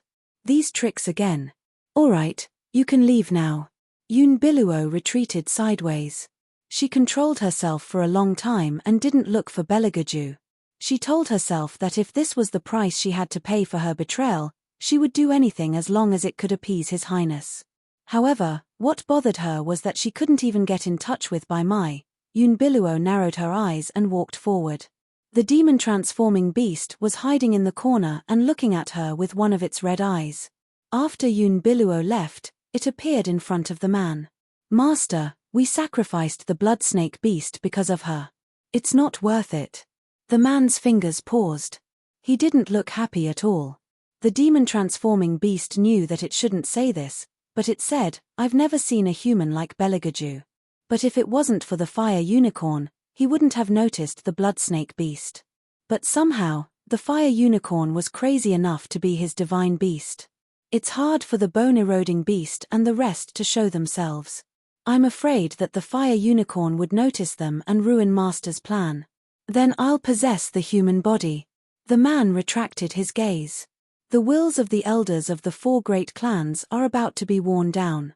After drinking the blood of the spirit beasts this time, you can control their skins as you please. You can sit in whichever position you want. As for the fire unicorn, leave it to the azure dragon. The demon-transforming beast frowned at the last sentence. That's impossible. Although the fire unicorn and the azure dragon were not on good terms before, they were both under the command of that man. They shouldn't fight. Hellion Vivian can summon the azure dragon, but she can't contract it. The man used a very indifferent voice to speak tirelessly. Once the mysterious ice iron chain is undone, it also means that the azure dragon's body no longer has any restrictions. The azure dragon's appearance depends on the chi around it. When the azure dragon was trapped at the bottom of the lake, it was only because the White Academy was full of auspicious chi that allowed it to maintain its nature. Chapter 333. What the azure dragon looks like depends on the chi around it. When the azure dragon was trapped at the bottom of the lake, it was because of the auspicious chi in the White Academy that allowed it to maintain its nature. As long as the auspicious chi in the White Academy is destroyed, the azure dragon will be demonized and be used by me. The demon-transforming beast's eyes lit up. Master has a way. I'll go and tell the bone-eroding beast now. The man nodded. The corner of his mouth slowly curved up, bringing out a never-before-seen evil aura. It's time for the world ruled by humans to come to an end. Pitter-patter. The night rain droplets fell on the wide leaves. When Hellion Wei woke up, she subconsciously tugged at her locked left hand. Then, she looked at the man lying next to her. Only then did she realize that her clothes had been changed. Her stomach no longer hurt, and she felt indescribably comfortable. She slept for a very long time. She licked her lips and wanted to drink water. While she was deep in thought, Bailey Jiaoju woke up. He glanced at her faintly, then took the porcelain cup and brought it to her lips. Drink. That tone was no different from keeping a pet. Hellion Vivian thought for a while. She moved her fingers and unlocked herself first. Then, she drank the cup of water under Beligaju's slightly cold gaze. After she finished drinking, she locked herself in again. She was so obedient that she couldn't be any more obedient. As expected, the royal was very satisfied with her behavior. He helped her comb her long hair with his fingers, hugged her, and closed his eyes. Hellion Vivian's current mood was really hard to describe. Unfortunately, Yuan Ming still jumped out to stir up trouble. That devilish tone of his was not just a little bit. In any case, he likes you a little bit. You might as well pounce on him. What is more important than cultivation? Truly a foolish woman. Shut up. Hellion Vivian only gave Yuan Ming 3 words. Yuan Ming hooked his thin lips carelessly. Even if you don't pounce on him now, you still have 8 days at most. What are you hesitating for? Do you want me to burn you, Hellion Vivian's tone carried a hint of threat. Yuan Ming snorted twice. I won't say anymore, I won't say anymore. 8 days, you remember 8 days. Hellion Wei had a bit of a headache, so she simply cut off the telepathic communication with Yuan Ming. When she raised her eyes, she discovered that Bailey Jiaoju was looking at her. His thin lips even carried a bit of devilishness as he said, "If you had always been so obedient, I wouldn't have gotten angry." Lock himself up. Was this considered obedient? Sigh. Sure enough, that was what His Highness was thinking. So, she went to the bathroom. Hellion Vivian unlocked herself and locked herself up again. She was so familiar with it that she couldn't be more familiar with it. So when the little 7th prince came over, he was a little confused about what was going on. because this was the first time he had seen someone who was willing to lock themselves up. So she instinctively asked Belagaju, "Third brother, what is third sister-in-law doing?" "Your third sister-in-law likes to play role-play." Belagaju leisurely crossed his legs and put his arms behind his head. His tone was cold and there wasn't a trace of change in it, as if he was just stating a fact. The little seventh prince already understood what role-play meant. This was all thanks to His Highness' special education. So when he said these words, he glanced at Hellion Vivian. "So third sister-in-law likes this." Hellion Vivian. Ha ha ha. Who is this person who likes to play role-play? Yes. Belagaju had already answered for her. The little seventh prince tilted his head and thought for a moment, then said, "But I want to eat snake meat. I've already put the snake head at the door."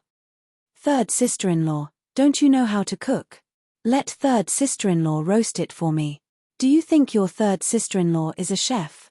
Belagaju glanced at him, and only pigs like to eat snakes. The dignified little seventh prince hesitated for a moment and said, "I just took the snake head to feed the pig, but the pig didn't eat it and kept trembling." "Why are you feeding the pig snake?" Belagaju raised an eyebrow. The little seventh prince was very domineering, "To fatten it up and eat it.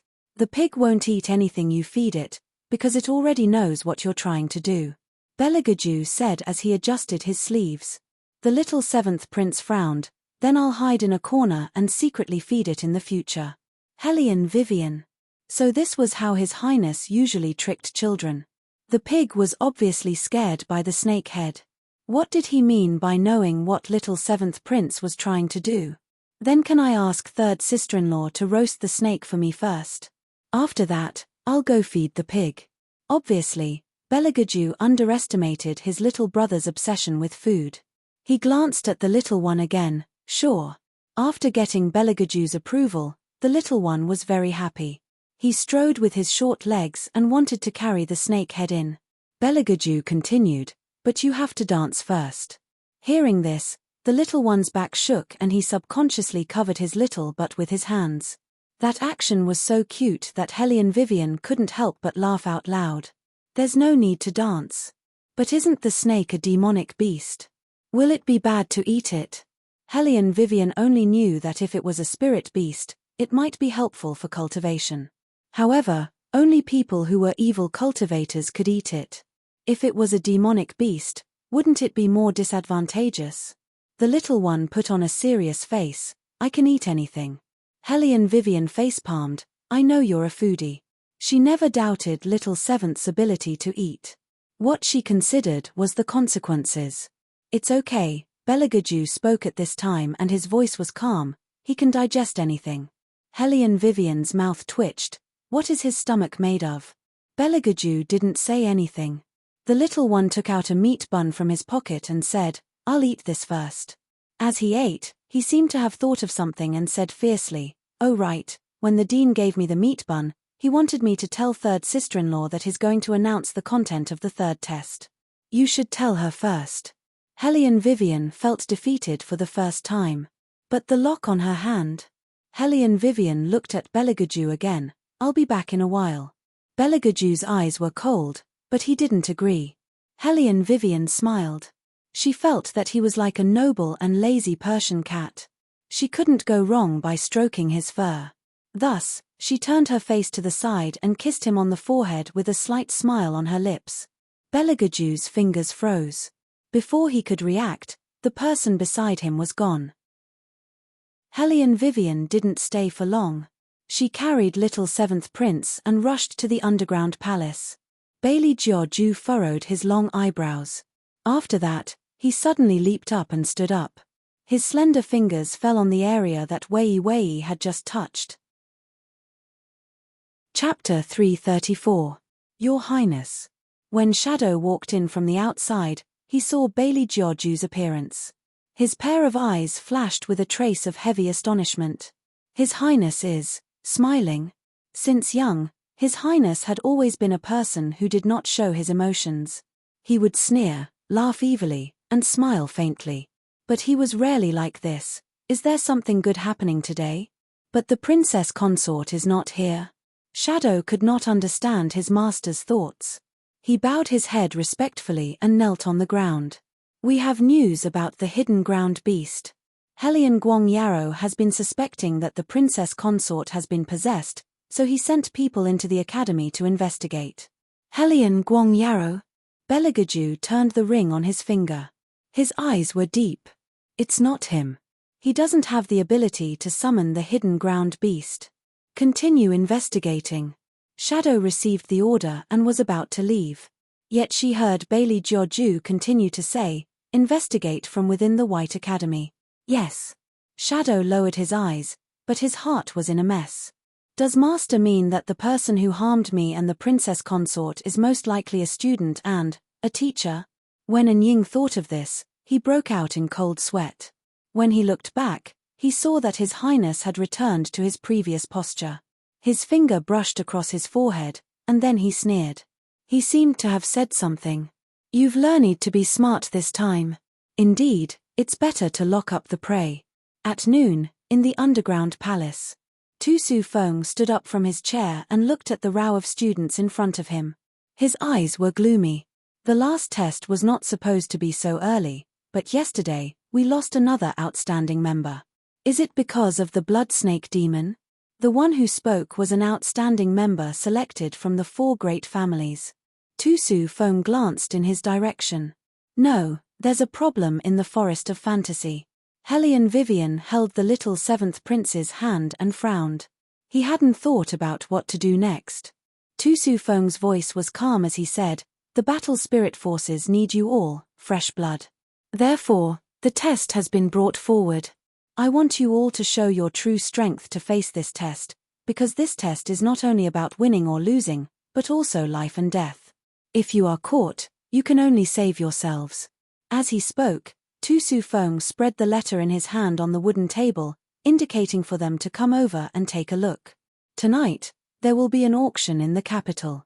Speaking up to here, Tu Su Feng paused for a moment. "This auction is personally organized by the Armament City's city lord. When the time comes, there will be countless martial arts aristocratic families participating in this auction. I want you guys to think of a way to get close to this person. After that, find out what he's been doing recently." Helion Vivian looked at the name on the letter and raised an eyebrow.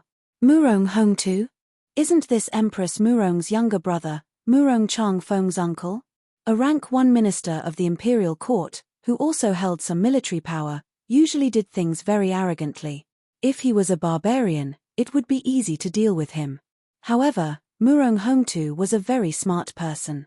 The things he did could be said to be ruthless and inhumane, but he would never let the imperial family get hold of his weakness. Even those ministers who were loyal to the retired emperor would not dare to provoke such a person. Now, if they were to ask these immature people to go over, they might be able to see through their disguise in a few seconds. For people had already been eliminated from the first 2 tests. Now, the remaining 6 people, other than Helion Vivian and the rest, were the 2 outstanding people selected from the 4 influential families. "We'll complete the mission." Probably because they were very confident in themselves, the 2 people looked at each other, then looked at Yun Biluo. Yun Biluo expressed that she had no problem with it.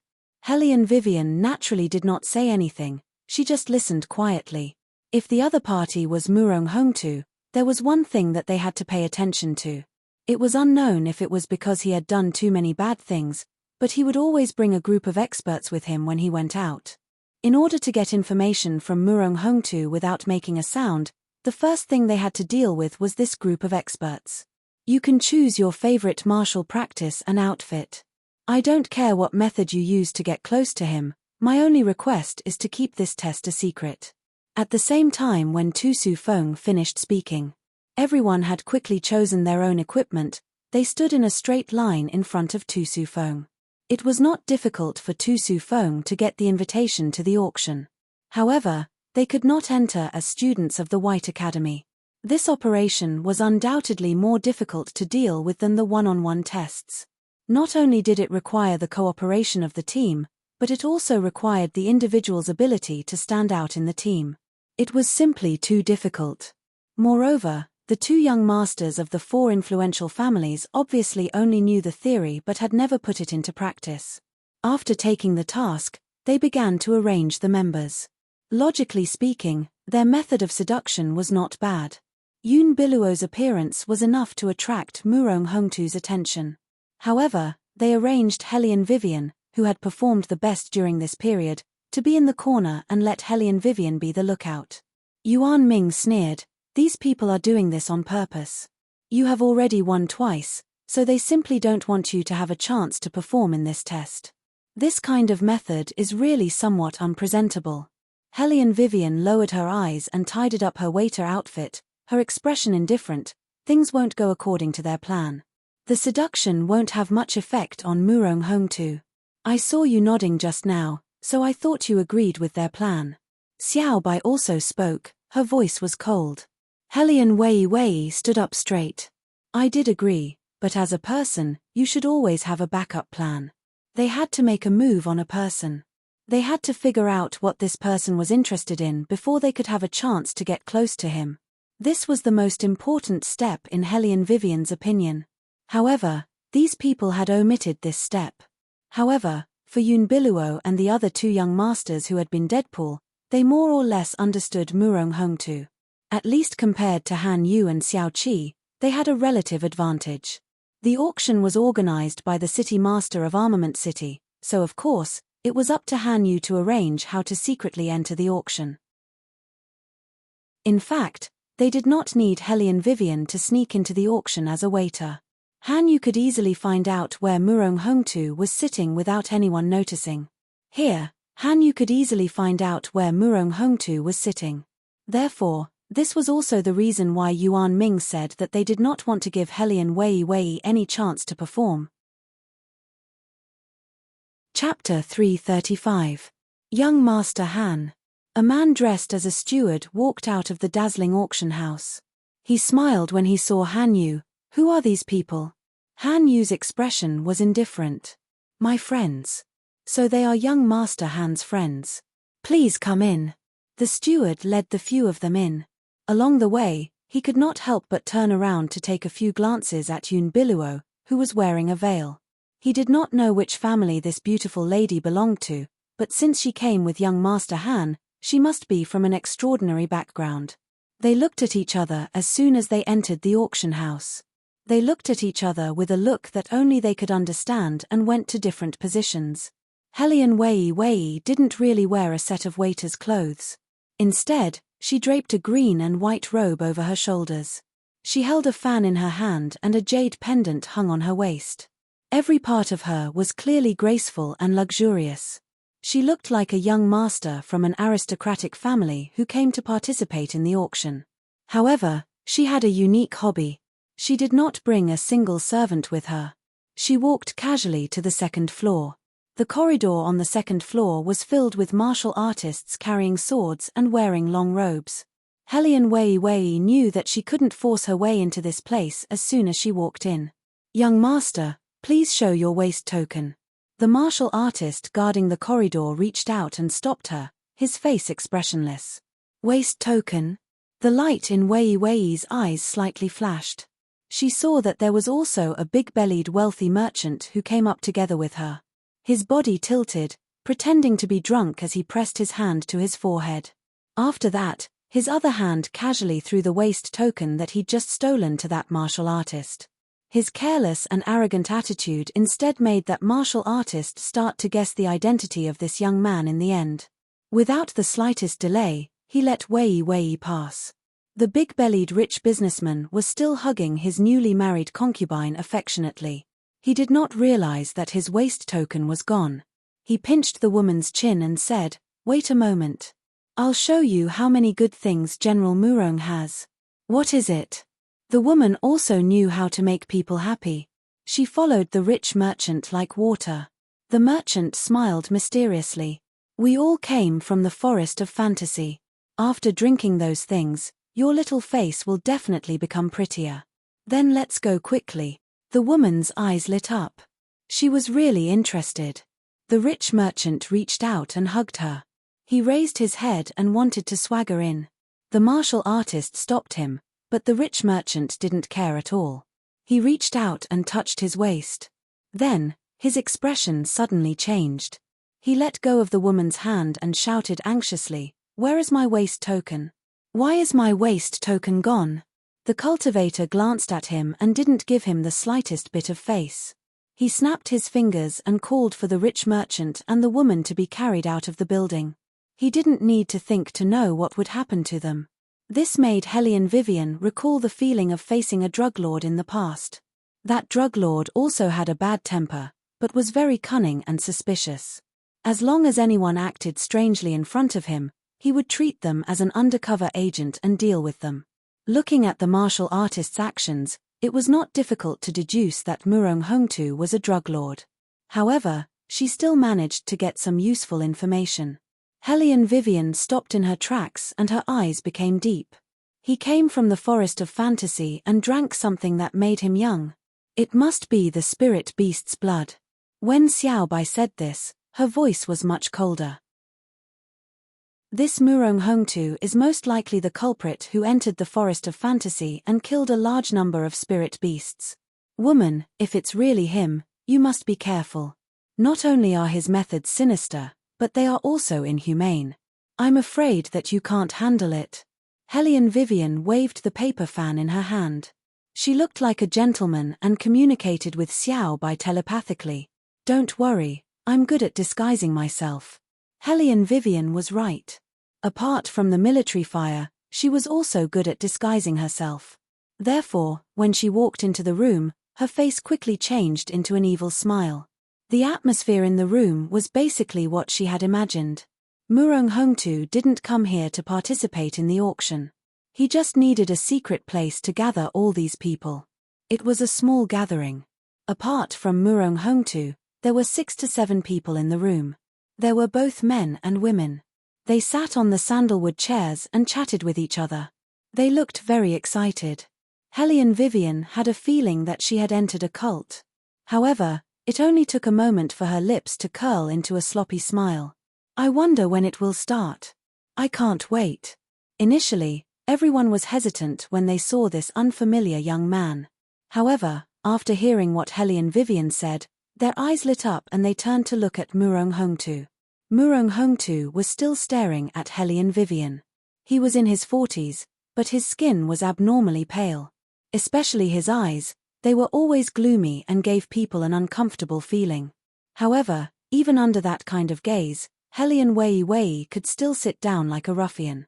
Then, she took out a mirror and looked at her face left and right.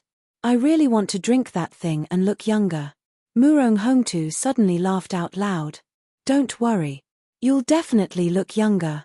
Not only that, but we'll also live forever. As long as you. As he spoke, he signaled the person standing next to him with his eyes. That person then brought a tray to everyone. Hellion Vivian did not understand what it meant at first. When she saw the first white-haired old man put in banknotes, she realized that the other party was collecting money. When the tray was brought to her, Hellion Vivian casually threw in 10 banknotes. Each banknote was worth 100,000 yuan. This naturally made Murong Hongtu take a few more glances at her. Hellion Vivian did not seem to notice his gaze. She imitated the expression of the people opposite her, showing desire and greed in her eyes. At this moment, Unveils, who had already prepared everything, walked over gracefully. She heard the 2 people mention Hellion Vivian's name. The main credit goes to us. This time, I'd like to see how she's going to monopolize it. However, how did you come up with this idea? That's amazing. I got the idea after listening to someone else. I don't know who gave me a note with this idea written on it.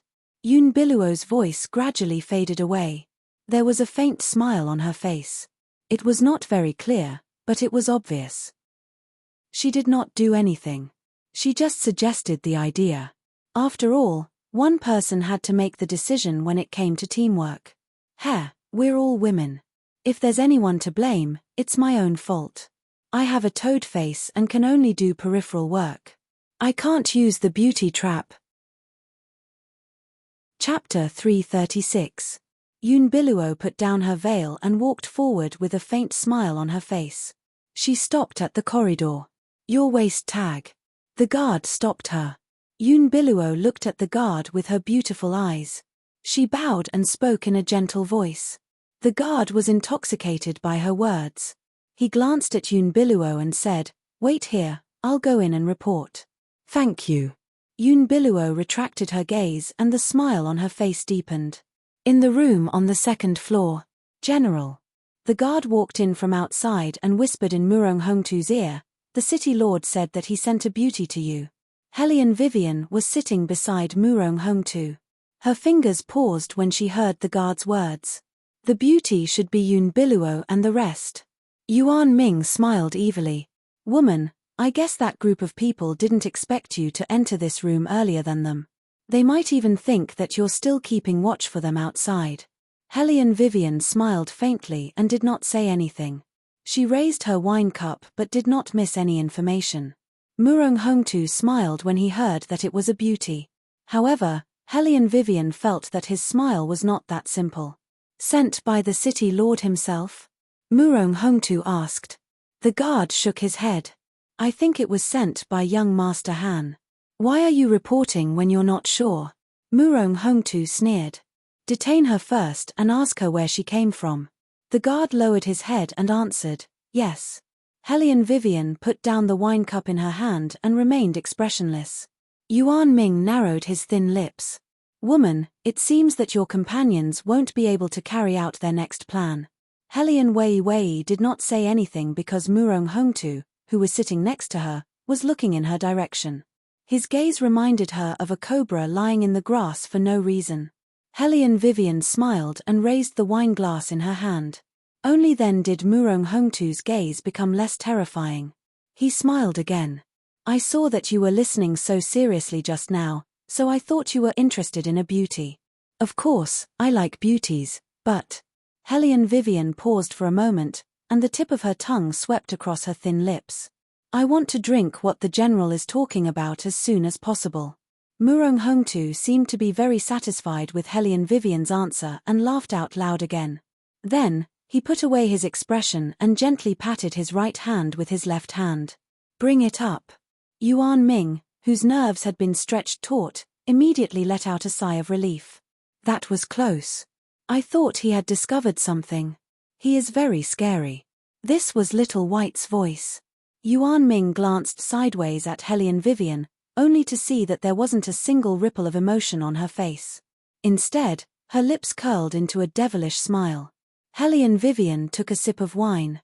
Seeing that the people in front of her had stood up, she also supported herself on the round table and slowly raised her legs. "You will see something more ferocious in a while, but don't think too much about it. You know that you have to sacrifice something in order to stay young forever," Murong Hongtu said as he guided everyone to look into the room. Hellion Vivian walked over and looked at the ceiling. She had goosebumps all over her body. Some people even covered their mouths with an ugly expression. Murong Hongtu glanced at that person. That person finally managed to control his emotions. However, the scene in front of them was indeed a little too much. There were two small corpses hanging on the ceiling. The corpses seemed to have become drainage pipes that acted as a link between the two. Drops of blood flowed down the wooden beam and onto the trapped spirit beasts. Hellion Vivian felt her stomach churn. She knew that whatever reaction she was making now was the right one. If she was too calm, it would seem more fake. Murong Hongtu also knew that it would be difficult for people to get used to such a scene for the first time. He laughed and patted Hellion Vivian's shoulder. "You'll get used to it after seeing it a few more times. Think about the benefits of drinking it." Hellion Vivian gave Murong Hongtu a smile. Murong Hongtu walked past her and strolled to the spirit beast. Like a barbarian eating raw meat, he opened the spirit beast's head and drank a mouthful of blood.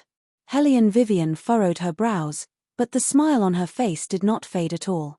She looked at the spirit beast in front of her. It seemed to have just died not long ago. Its eyes were closed and its mouth was half open. Its head and body were dry and shriveled. Its limbs were as thin as reeds. It was indescribably horrifying. After Murong Hongtu drank a mouthful of blood, his eyes lit up. It was almost visible to the naked eye. He seemed to have become more energetic. He looked at Hellion Vivian and the others and said with a smile, "This feels good." When the white-haired old man saw this scene, he couldn't hold it in any longer. Although the sight of the two corpses made him tremble a little. Despite that, the elder's pursuit of immortality had driven him a little crazy. He closed his eyes and buried his face in another spirit beast's head. When he looked up, he felt like he was floating in the air, and he felt like he had endless energy in his body. Great. Murong Hongtu laughed. Who's next? A rich businessman in his 40s had already walked over, but in the end, he shook his head. No, I'll pass. I have children too. What's the harm in trying? Murong Hongtu was still smiling.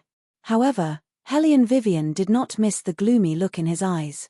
The rich businessman shook his head. His expression was terrible.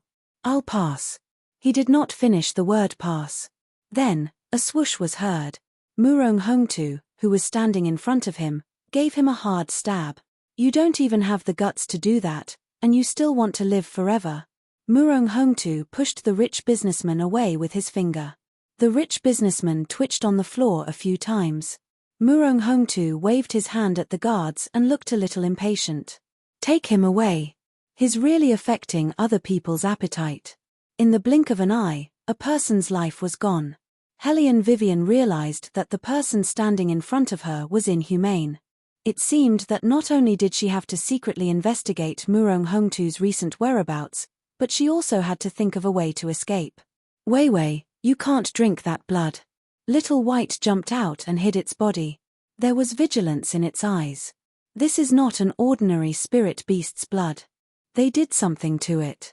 Yuan Ming narrowed his eyes. You mean the two children just now? That's right. Little White lowered its voice. Although they hid it well, judging from the layout, it looks like a small sacrificial ceremony. Using children's blood as a sacrificial ceremony, the spirit beast's blood will be tainted with evil energy. Once a person drinks it, they will be unable to stop. So, you can't break the seal. Chapter 337. Hellion Wei lowered her eyes and listened. She quickly started to think of a way to escape in a moment. There were not many people in the room. Those who wanted to be immortal had already hugged the head of the spirit beast and started drinking. They looked like people who had taken drugs, excited and confused. Hellion Vivian followed suit. She knew that she had to make herself move. If she refused directly, Murong Hongtu would definitely kill her like how he killed the rich businessman just now. Of course, he might not be able to defeat her. However, Hellion Vivian did not forget about today's mission. Tu Su Feng only asked them to inquire about Murong Hongtu's latest news because he wanted to keep a low profile so as not to alert the enemy. Therefore, she could not make a move. Why aren't you drinking? The old lady who was standing next to Hellion Vivian looked at Hellion Vivian in confusion. Hellion Vivian did not say anything. Murong Hongtu suddenly opened his gloomy eyes and glanced at her coldly. Hellion Vivian smiled. I have to ask how it tastes first. Besides, it's rare to have such good food. I have to taste it slowly. As she spoke, she looked up and glanced at the guard next to her. Bring me a wine glass. Little brother, you're a person who knows how to enjoy life. Murong Hongtu laughed. Bring me a wine glass too. Hellion Vivian smiled and scooped up the blood with the wine glass. Then, she waved her sleeves. I'll drink first. Murong Hongtu stared at her without blinking. When he saw that her cup was empty and there was blood at the corner of her mouth, he retracted his gaze and called out to the others, Come on, let's all have a toast. Amidst the jubilation, everyone had a bewitching smile on their faces. Xiao Bai frowned worriedly. Woman, you didn't really drink it, did you? Why would I? Hellion Vivian clung to her sleeves and coughed softly. There was still a taste of blood in her throat. Yuan Ming laughed. Woman, you are really cruel to yourself. In order to stain her thin lips with blood, she had used her inner force to shake her meridians. Only this woman could do such a thing. Hellion Vivian smiled with a jade-like aura. With her left hand pressed down, she talked and laughed with the people beside her while adjusting her aura. However, at this moment, the old woman seemed to have gone crazy. She sniffed left and right and licked the corner of her mouth with the tip of her bloody tongue. She gave people a strange and terrifying feeling. What is that smell on you? Why is it so sweet? Hellion Vivian took a deep breath and smiled. What smell can I have? This room reeks of blood. Are you sure you're not mistaken? Is that so? The old woman's face was full of doubt. She lowered her head and thought for a while. Then, she called the person leaning on the wooden chair next to her. Smell him. Doesn't he smell good? Hearing this, the man looked at Hellion Vivian. Little White stepped back subconsciously.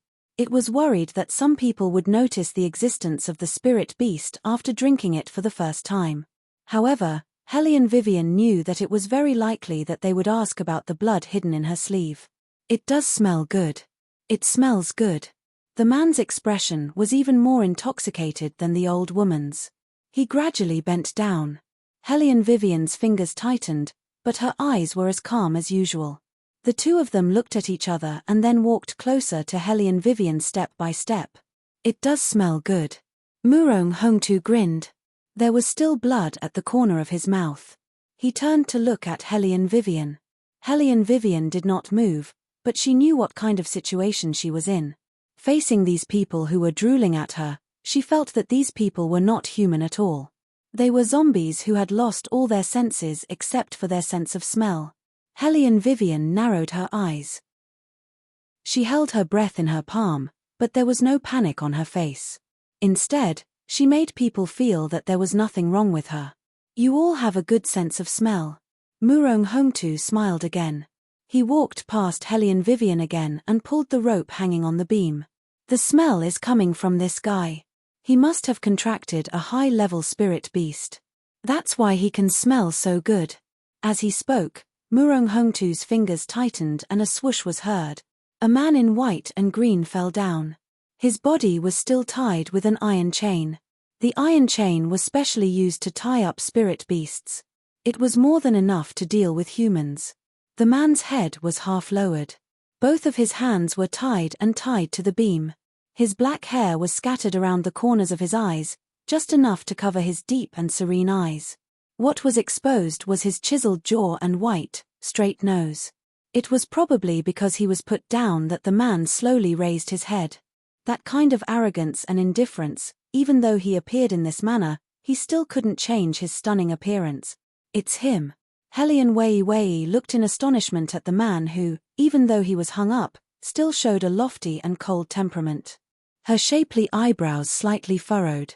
The situation seemed to be a little out of her control. When she came out, wasn't he still in the academy? How could he be kidnapped in the blink of an eye? Just as Wei was thinking, she saw that Bailey Jiaoju had already set his gaze on her body. That sexy thin lips slightly curved upwards, looking a bit more flirtatious than usual, only because of the faintly discernible fragrance and the soaring smell of blood at the tip of her nose. After coming out from the cliff, Belagaju began to investigate the spirit beasts. At that time, he was not very enthusiastic. If it were not for the appearance of magical beasts in the White Academy, he would not have come personally. He wouldn't come in person either. He had already noticed Murong Hongtu's strangeness from the very beginning. However, he didn't like to eliminate his enemy in one move. He wanted to play slowly. Wouldn't that be more fun? But Murong Hongtu was the first person who dared to kidnap him. Bailey Jiaoju's beautiful peach blossom eyes narrowed and once again fell on Wei's body, his long eyebrows wrinkled. Isn't that your man? Yuan Ming's tone became more and more evil. Why is he tied up? Hellion Vivian gave Yuan Ming a very standard answer. He likes to play role-play. Based on her understanding of His Highness, he must have sent himself to be tied up. Such a wicked hobby. Hellion Vivian shook her head in her heart. She heard Murong Hongtu sneered and said, "This person walked around the door twice and thought he could hide from me. How naive." As he said, he took the sharp knife and smiled strangely. With such a good talent, the blood must taste good. It can be used as a catalyst for the spirit beasts in your body. Chapter 338. Hair. Bailey Jiaoju looked at Murong Hongtu and suddenly let out a low laugh. He lifted his chin slightly, the lines of his face were perfect. That kind of innate nobility made him appear cold and graceful even though he appeared in this posture. Murong Hongtu's face became even more twisted when he saw his posture. You're not afraid of death. Do you know what you're tied up with? There are only 2 Shenming iron chains in the world. If I pinch it gently, you. Murong Hongtu did not finish his sentence because he saw the man in front of him lift his left hand. Crack. The iron chain was forcibly broken. Broke. How was this possible? Murong Hongtu's eyes widened as he stood rooted to the ground. Beligaju smiled faintly as he rotated his left wrist. His legs were long and straight, his waist was thin, and his chest was wide. They formed a perfect inverted triangle shape. He reached out and brushed the non-existent dust off his clothes. He waved his sleeves and the air shook violently.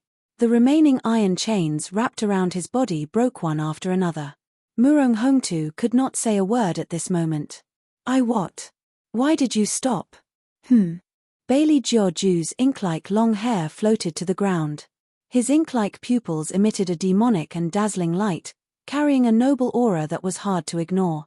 He slowly walked toward Murong Hongtu.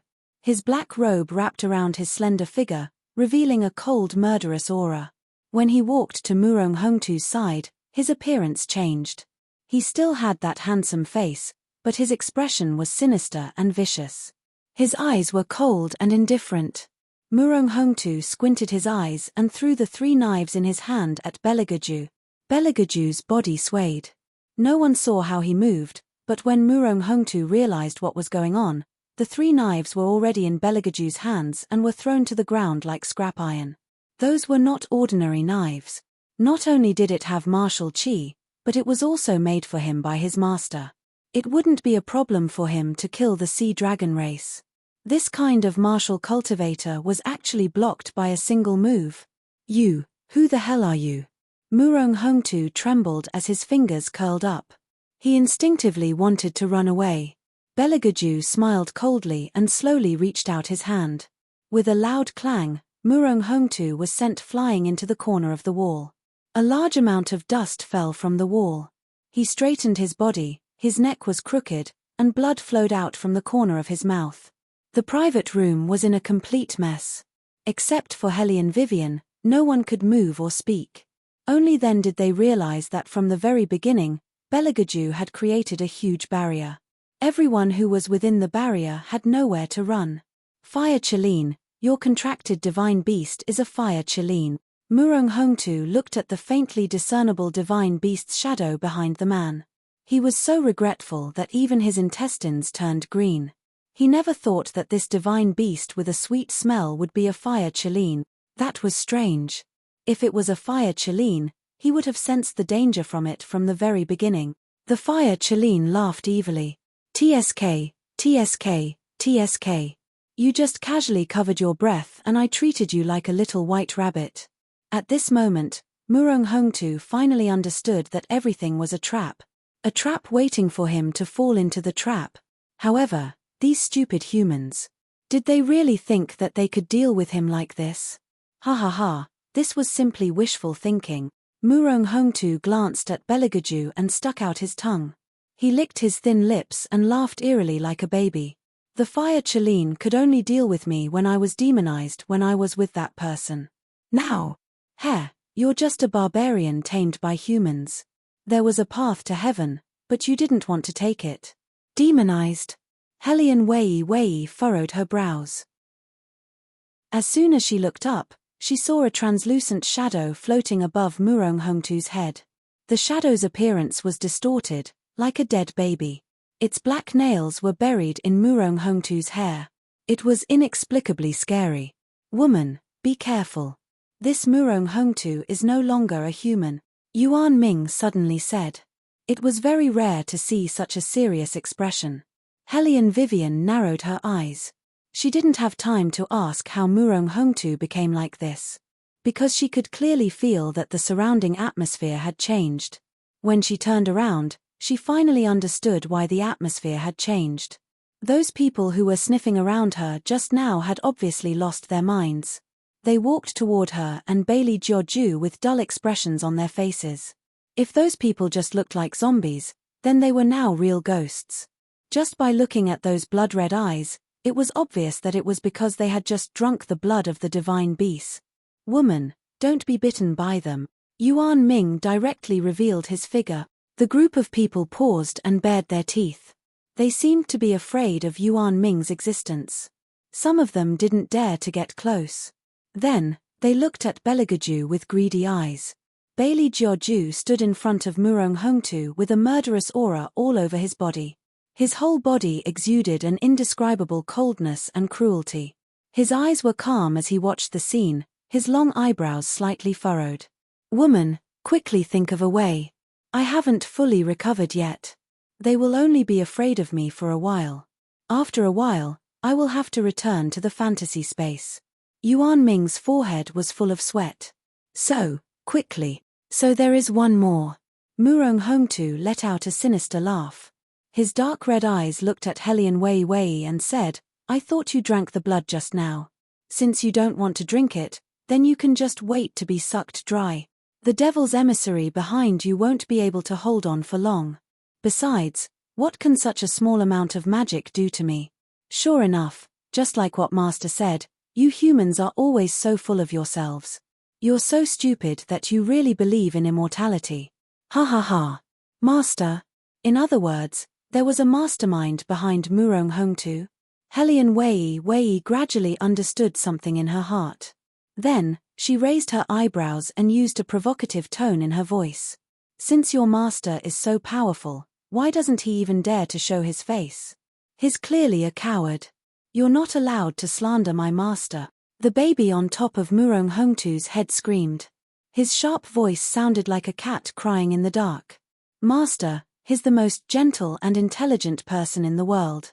His jade-like temperament is as beautiful as his soul. He's not someone you filthy humans can compare to.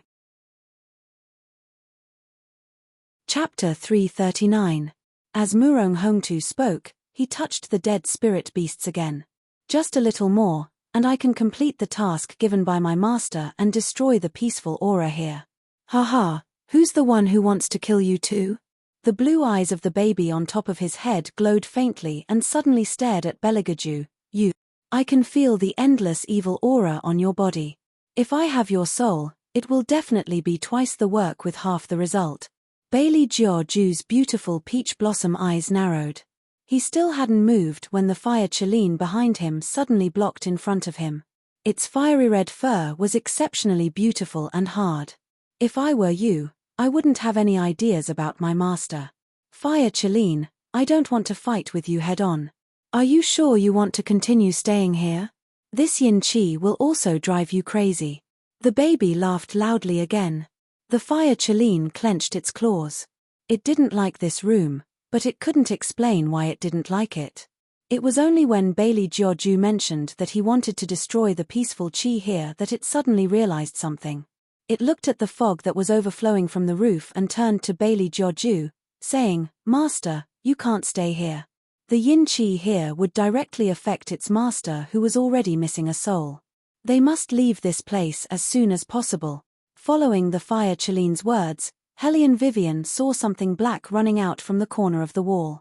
It's a rat, Xiaobai said in a deep voice. Wei Wei, you must stop him. Once the auspicious aura here is destroyed, the White Academy will be affected as well. Helian Vivian's eyes slowly darkened at this moment. Her small face became colder and colder. She didn't know why, but a bad premonition rose in her heart. Those rats ran back and forth in the room like flies that had lost their direction.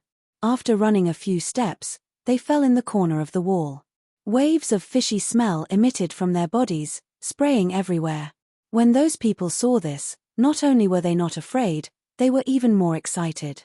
Helian Vivian felt more and more that the people standing in front of her could no longer be considered as human beings.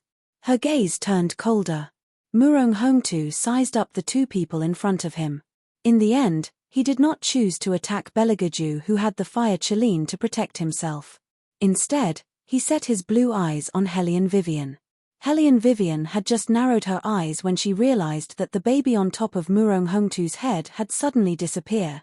Helian Vivian paused and immediately turned her head around. She saw the baby sticking close to her back. Its black claws were extended as if it wanted to bury itself in her body. Whoosh!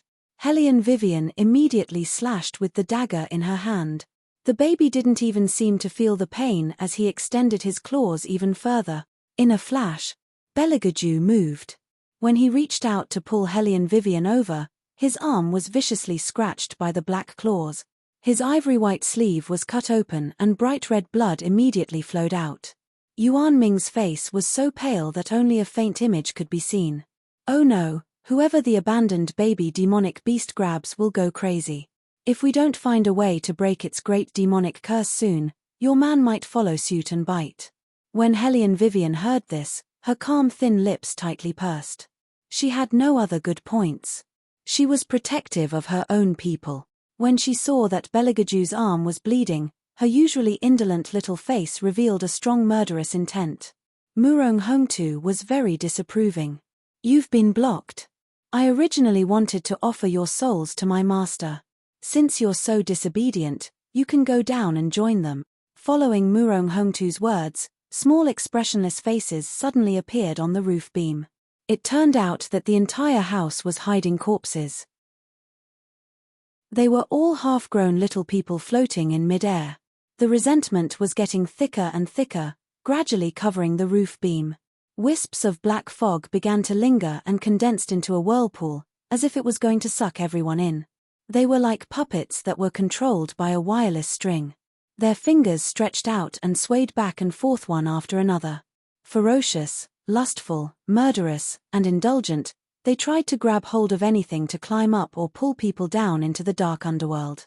Hellion Wei didn't know why, but an image appeared in her mind. It was as if she had seen this scene somewhere before. The sense of familiarity made her almost subconsciously cut her finger with the blade.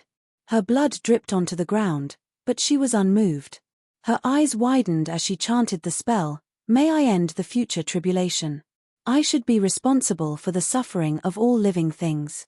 I set up a wide range of conveniences so that you can be free. Let all have feelings, the root of goodness is not corrupted, the foot of God is unhindered, like the void.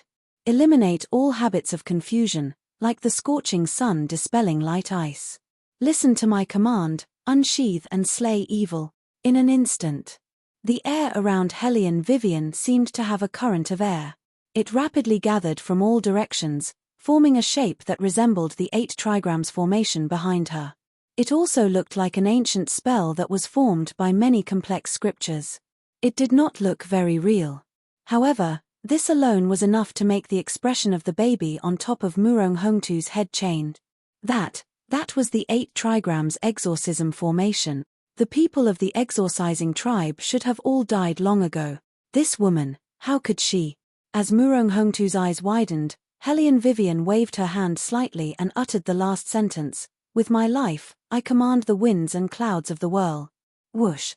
The 5 elements 8 trigrams formation behind her was like a tumbling net that suddenly covered Murong Hongtu. Then, it fiercely tightened. The whirlpool seemed to be penetrated by some kind of force. The black fog quickly dissipated, and the expressionless little face gradually twisted and peeled off. A tearing sound was heard. His sleeves were torn apart. In the blink of an eye, all the black fog was sealed back into the beam.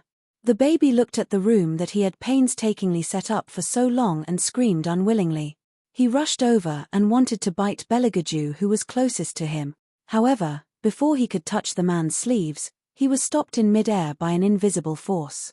Only then did the baby realize that the man's eyes were not the usual black. They were black that was mixed with golden light. The feeling of being burned came from the corner of his mouth. The baby's eyes widened in an instant. He looked at Beligaju's eyes and shook back and forth. This man could actually release martial chi after his arm was grabbed by the baby. Why? Why was that? The baby knew that he was about to be burned. That was why he could not understand. Other than his master, no one could deal with him when he was demonized, unless... Chapter 340. The baby did not continue to think about it. It was not for any other reason but because before it could react, it had been burned into a puddle of black water. When the black water splashed onto the ground, a sizzling sound was heard. The resentment completely disappeared, and the room finally regained its tranquility. The people lying on the ground pressed their foreheads, as if they didn't know what had happened at all. Their heads swayed back and forth, and when they saw the dead rats beside them, their faces instantly turned pale, and they immediately stood up. However, before they could take a step, they were surrounded in the middle of the room by a group of royal shadow guards who had barged in. Hellion Vivian then realized that His Highness did not barge into the campsite alone but had already set up an ambush. "Take all of them away." Beligaju glanced at Murong Hongtu, who was cowering in the corner. He spoke casually. The dim light in the room seemed to accentuate his extraordinary identity and reflected his noble temperament. "Tell the public that General Murong is an unscrupulous person who accepts bribes." Yes. The shadow guards were very efficient and secretive. They did not leave behind any clues and restored the room to its original state in a short while. The guards inside and outside the room were silently replaced by Beligaju's men, so even the organizer of the auction did not know what had happened here. In addition, there was a wizardry barrier set up in this room. Even if there was a commotion inside, the people outside would not hear anything. Previously, when Unveils was taken away, the rest of the people had also evacuated from their original positions, so they did not see the scene of the shadow guards. Instead, they were still thinking of ways to get Unveils to escape without a change in her expression. However, at this moment, Hellion Vivian, who they thought was chased out of the room, had already gotten all the information she wanted. However, this news was not good news, especially when it was facing a morgue. It sent chills down one's spine. Although the baby was gone, it was still uncomfortable to stay in such a room. However, His Highness was not affected at all. Not only was he not affected, but he even set up a wizardry barrier again after the shadow guards left and pressed her against the wooden door. The flickering light shone on his chiseled facial features, making him look ambiguous. Compared to his handsome face, his eyes were even more beautiful. They were like amber gems, extremely beautiful. Hellion Vivian sighed softly. She could smell the unique scent of the man as she breathed. The peach blossom eyes that were supposed to be as cold as ice were now filled with danger. When their eyes met, Hellion Vivian suddenly remembered the kiss she had on Beligaju's forehead before she left. She glanced at the man and felt a little embarrassed. She wanted to shake her head to avoid the other party. Who would have thought that with only a distance of 5 centimeters, Bailey Georgiou would place his arm behind her back. His body was slanted, and he leaned his head close to her ear. He said in a low voice, "Who gave you the courage to even kiss me?" Hellion Vivian raised her eyebrows. Just as she was about to speak, her lips were covered by someone. Beligaju pinned her down with an amazing strength, not allowing her to break free at all. An irresistible gaze, action, breath, rushed toward her. "Ooh!" Hellion Vivian wanted to turn her head to avoid the other party's aggressive approach, but in an instant, a hand clasped the back of her head forcefully. Therefore, the contact was deeper, exchanging breaths with each other. Her tongue that was being sucked tried to dodge, but it felt more like a response. Beligaju's eyes darkened. As he sucked on Hellion Vivian's lips, he loosened his grip on her wrist. His large hand gradually slid down and reached under her clothes. Hellion Vivian suddenly trembled. The cold touch made it impossible for her to hold on to anything. She could only pant slightly and try to push him away. It wasn't that she couldn't hear the sound outside, but because she could hear it, Hellion Vivian felt her whole body tremble inexplicably. However, Bailey Georgiou's hand became even more aggressive as it moved upwards. His fingers needed the softness that he loved so much that he couldn't bear to part with it. Hellion Vivian's body couldn't help but bounce, as if every nerve ending had been electrified. "Does it feel good?" Beligaju held half of her softness with one hand, but his lips didn't let go of her at all. He kept sucking and kissing her neck, making her feel as if she was going to go numb. Hellion Vivian was like a cooked shrimp. Even if she resisted with all her might, she couldn't escape from Beligaju's hands except for her instinctive shaking. "Do you want to feel more comfortable?" Beligaju's whisper echoed in Hellion Vivian's ears like a curse. Hellion Vivian didn't understand what was going on with her body. It was probably because she had already dual cultivated, so her resistance to this was extremely low. Her fingers tried to push him away, but her body instinctively craved for further comfort. "You're not going to say it?" Belagaju's deep eyes flashed. He stopped what he was doing and lowered his head. With a hoarse voice, he bit her softness through her clothes. "You can't do this, don't do this." Helion Weiwei's legs were trembling, and her long hair was messy. She leaned her forehead against Belagaju's shoulder. She bit her thin lips slightly, and there was a fatal weakness in the corner of her eyes. "You're so stubborn." Belagaju opened his mouth and sucked on Helion Vivian's earlobe. His handsome face carried a devilish charm. "Do you know that when you wear men's clothes, I want to press you under me and ruthlessly destroy you?" Along with the kiss, Belagaju's words were like sounds that directly hit the brain, making Helion Vivian's already numb softness even more unlike her own. She couldn't help but straighten her neck.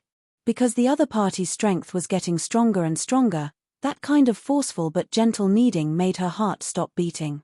When she was drugged, she only felt that Belagaju's entire body was cold. If he pounced on her, it would definitely reduce her heat. As for the other feelings, she didn't remember clearly. She only remembered that he made her sit on his waist and thoroughly penetrated that part. At that time, she was infatuated and felt comfortable. But she still didn't taste the specifics. When she woke up the next day, she only felt pain. This man, when doing this kind of thing, wasn't indifferent at all. Not only was he not indifferent, he was even a little charming. She didn't know how he learned this experience. Evildor, he was indeed an Evildor. Helion Vivian knew that she was not his opponent, so she simply relaxed her body. If I were His Highness, I definitely wouldn't choose this kind of room to coerce and lure prey. Chapter 341. Hair. Belagaju stopped what he was doing and looked at her with interest. Then, he lifted her up and slid his fingers across her long legs, making her wrap her arms around his waist in that position. His thin lips pressed against hers, and his voice was a little naughty. "You'll want to feel more in a room like this, won't you?" That tone was like a cat playing with a mouse. He was not in a hurry to kill the prey, but only nibbled at it bit by bit, looking for the best position to bite. However, it was hard for Helion Weiwei to ignore the heat that was pressing against her. Just like that, he rubbed the softness of her legs with his fingers through her clothes, and there was a seductive sexiness in his eyes. Helion Vivian bit her thin lips and wanted to push his hand away, but she was a little sensitive because of his heat. "Open your mouth." She suddenly heard Bailey Georgiou's words. His tone was cold and commanding. He didn't know that his low and magnetic voice, which was like a musical instrument, could attract the hearts of many women with his low murmur. He had never paid attention to it before. He also didn't know that there was a hint of provocation hidden in the cold and elegant languor on his body. Helion Vivian paused for a moment when she felt a tingling sensation in her ears. Before she could react, her chin was lifted and Belagaju's lips covered hers again. The force pressing on her lips was neither light nor heavy, it was warm. Then, a breath rushed in. Her breath was filled with the smell of Bailey Georgiou's body. The faint smell of blood and sandalwood mixed together, as if it was cold yet strong. Being hugged by Belagaju like this, Helion Vivian could only see darkness. Her heart was beating so fast that she almost could not bear it. Belagaju could not see Helion Vivian's expression, but he could feel her trembling and panting. It was as if her entire body was being controlled by her own hands. She could not escape, and her weak struggles were of no use at all. "It should be like this." Belagaju's lips curved up. He thought that after getting it, he would gradually feel bored. But for some reason, this made him feel particularly fresh and exciting. It was different from everything he had done before. He tried to bite her harder. As expected, Helion Vivian let out an unbearable moan. Belagaju's body trembled as an electric current flowed through his body. His eyes gradually blurred as the blood in his body began to boil. This gave Belagaju the urge to lick the other party clean. In the past, he would think that his prey was dirty, but now, he only wanted to cover this disobedient person with his aura, or make a mark on the other party's neck. All of Helion Weiwei's senses were focused on her neck. That kind of continuous nibbling caused her whole body to heat up a little. What a cute reaction. Belagaju held on to Hellion Vivian's waist. His black eyes flickered with a hint of darkness. For the first time, the excitement brought about by absolute control made Belagaju have the urge to lose control and destroy. Yes, he wanted to hurt her, and even make her cry. Thinking of this, Belagaju stopped in time and pushed Hellion Vivian out. He closed his eyes and suppressed the bloodthirsty desire that arose from that thought. He vaguely had the urge to tear something to shreds. Fire Chelene was originally in the celestial boundary space adjusting the influence brought about by the resentment of Yin Qi just now, but suddenly felt the unstable martial qi flowing in Bailey Jioju's body, immediately showed its figure, and called out worriedly, "Master." Belagaju's eyes were calm, but those eyes were tainted with a faint demonic aura. Fire Chelene's claws paused. It thought in a muddled manner that perhaps today's matter was not entirely a bad thing for its master. Hellion Vivian also felt that something was wrong with Belagaju. She didn't know why, but that cold gaze coupled with the ivory robe made him look somewhat charming. Could it be that he was affected by the resentment just now? Hellion Vivian didn't stop at all. She reached out and grabbed Belagaju's arm. Looking at the bloodstains, she frowned. She directly plucked a handful of strawberries that grew from absorbing spiritual energy from the dimensional space, crushed them, and covered Belagaju's hand. The wound isn't very deep. It shouldn't be infected. Millimeter. Belagaju responded faintly and held her waist. In the darkness, no one could see, but the corner of his mouth raised slightly. Even if it was very subtle and difficult to detect, it was still a smile. It was different from the smile he had when he killed someone just now. In fact, the wound on his arm could be removed as long as he used his martial qi. But he realized that the anxious look on her face made people want to take another look. Therefore, he decided to leave the wound behind. When he saw the anger and anxiety on Hellion Vivian's face when she saw that he was injured, that kind of subtle concern and nervousness filled his heart with an indescribable feeling. It was as if he was standing under the sun and the sun was shining down. From his body to the bottom of his heart, every part of him that was numb had come alive, causing his lips to unconsciously curve into an arc, tearing her thoughts apart. It was better to suppress it a little more. He viewed human life as a plaything and could sit and watch anyone die. But when it came to Hellion Vivian, he just wanted to take something to lock her up so that she could only see him. It was still not enough, such a wonderful feeling, if he didn't monopolize it. He would always feel unsatisfied. When did this feeling of not being able to eat her fill start? Oh, right.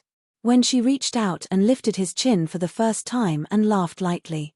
All he wanted was to press her under his body and do whatever he wanted to her, but it didn't matter. He had time to slowly spend with her. He didn't miss those subtle physical reactions of hers. She couldn't escape. One day, he would be able to hear her cry for mercy under him. The more Belagaju thought about it, the bigger a certain part of him bulged. Even his breath carried a scorching heat, but his body didn't move at all. But that pair of eyes that could consign people to eternal damnation stared unblinkingly at Hellion Vivian, from her slightly red neck to her heaving chest. Hellion Vivian didn't know why, but she suddenly felt an unknown numbness in her tailbone. If it wasn't for her strong mental fortitude, she would definitely have let go of his hand and softened in his arms. Even her fingers that were bandaging were trembling. She didn't understand what was going on. It was all a certain highness's fault for looking at her so presumptuously. It was as if he was doing something to her. More, Belagaju, it's indeed a feast for the eyes. Hellion Vivian was very happy. You finally realized my beauty. Belagaju slowly raised his eyebrows. I was talking about myself. Hellion Vivian. Chapter 342. It's done. Hellion Vivian retracted her hand and distanced herself from Belagaju. In Belagaju's eyes, this kind of reaction turned into a little playfulness. Wei still hadn't forgotten that she still had proper business to attend to. She immediately called in Shadow, who was outside the door. His Highness is injured. The wound needs to be disinfected. Watch him carefully. Don't let him bathe at night. Shadow was originally listening quietly, but when he heard the last sentence, his expression became a little twisted. Don't let Master bathe, it shouldn't be possible. Master had to bathe 3 times a day, he couldn't tolerate even a little bit of stickiness on his body. Hellion Vivian also saw Shadow's dilemma and changed her mind. If he really wants to bathe, find someone to help him bathe. Then don't let His Highness bathe. Whoever dared to touch His Highness could chop off that person's hand. Last time, because of Miss Yoon, more than half of the Shadow Guards were punished by His Highness to face the wall for 3 days. This time, if he casually agreed to help His Highness bathe, their heads would be directly separated from their bodies. It's just that what Shadow didn't expect was that at this time, Bailey Jiaoju unexpectedly opened his mouth. He leisurely said, "When you come back, you can help me bathe." Is it good to always trouble Shadow and the others? Shadow felt that there was something wrong with his ears. Trouble? This was the first time he heard this word from His Highness. In the past, when His Highness asked the retired emperor to do something, he never used the word trouble even once.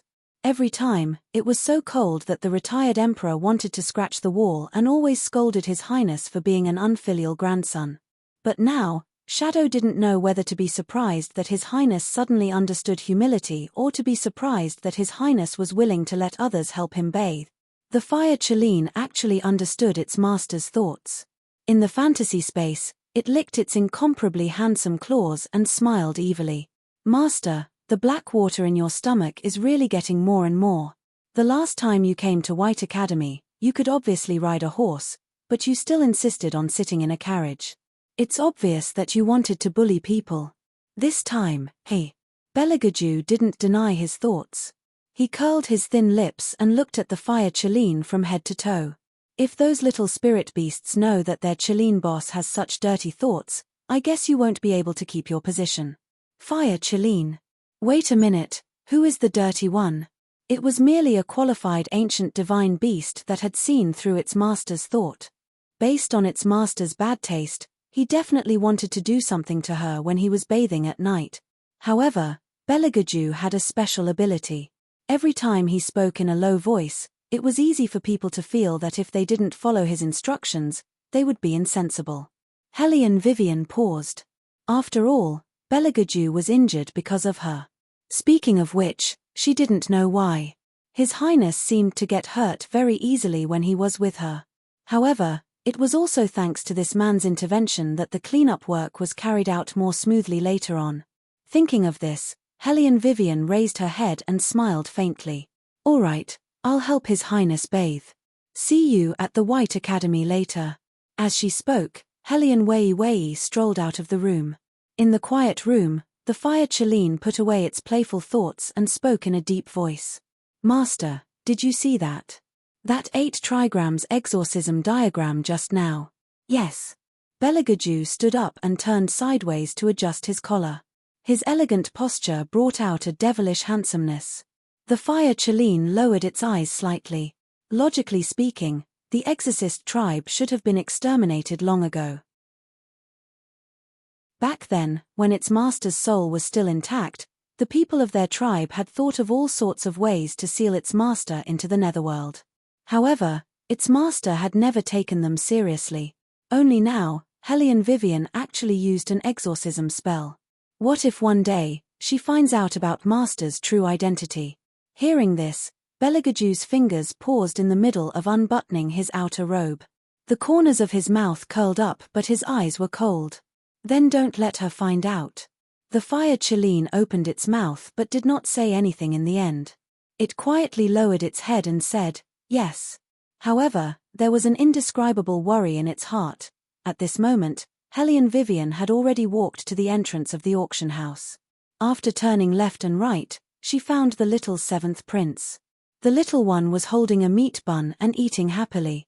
If it was not for the red-eyed, green-haired demonic beast under his feet, probably no one would have noticed what had happened here.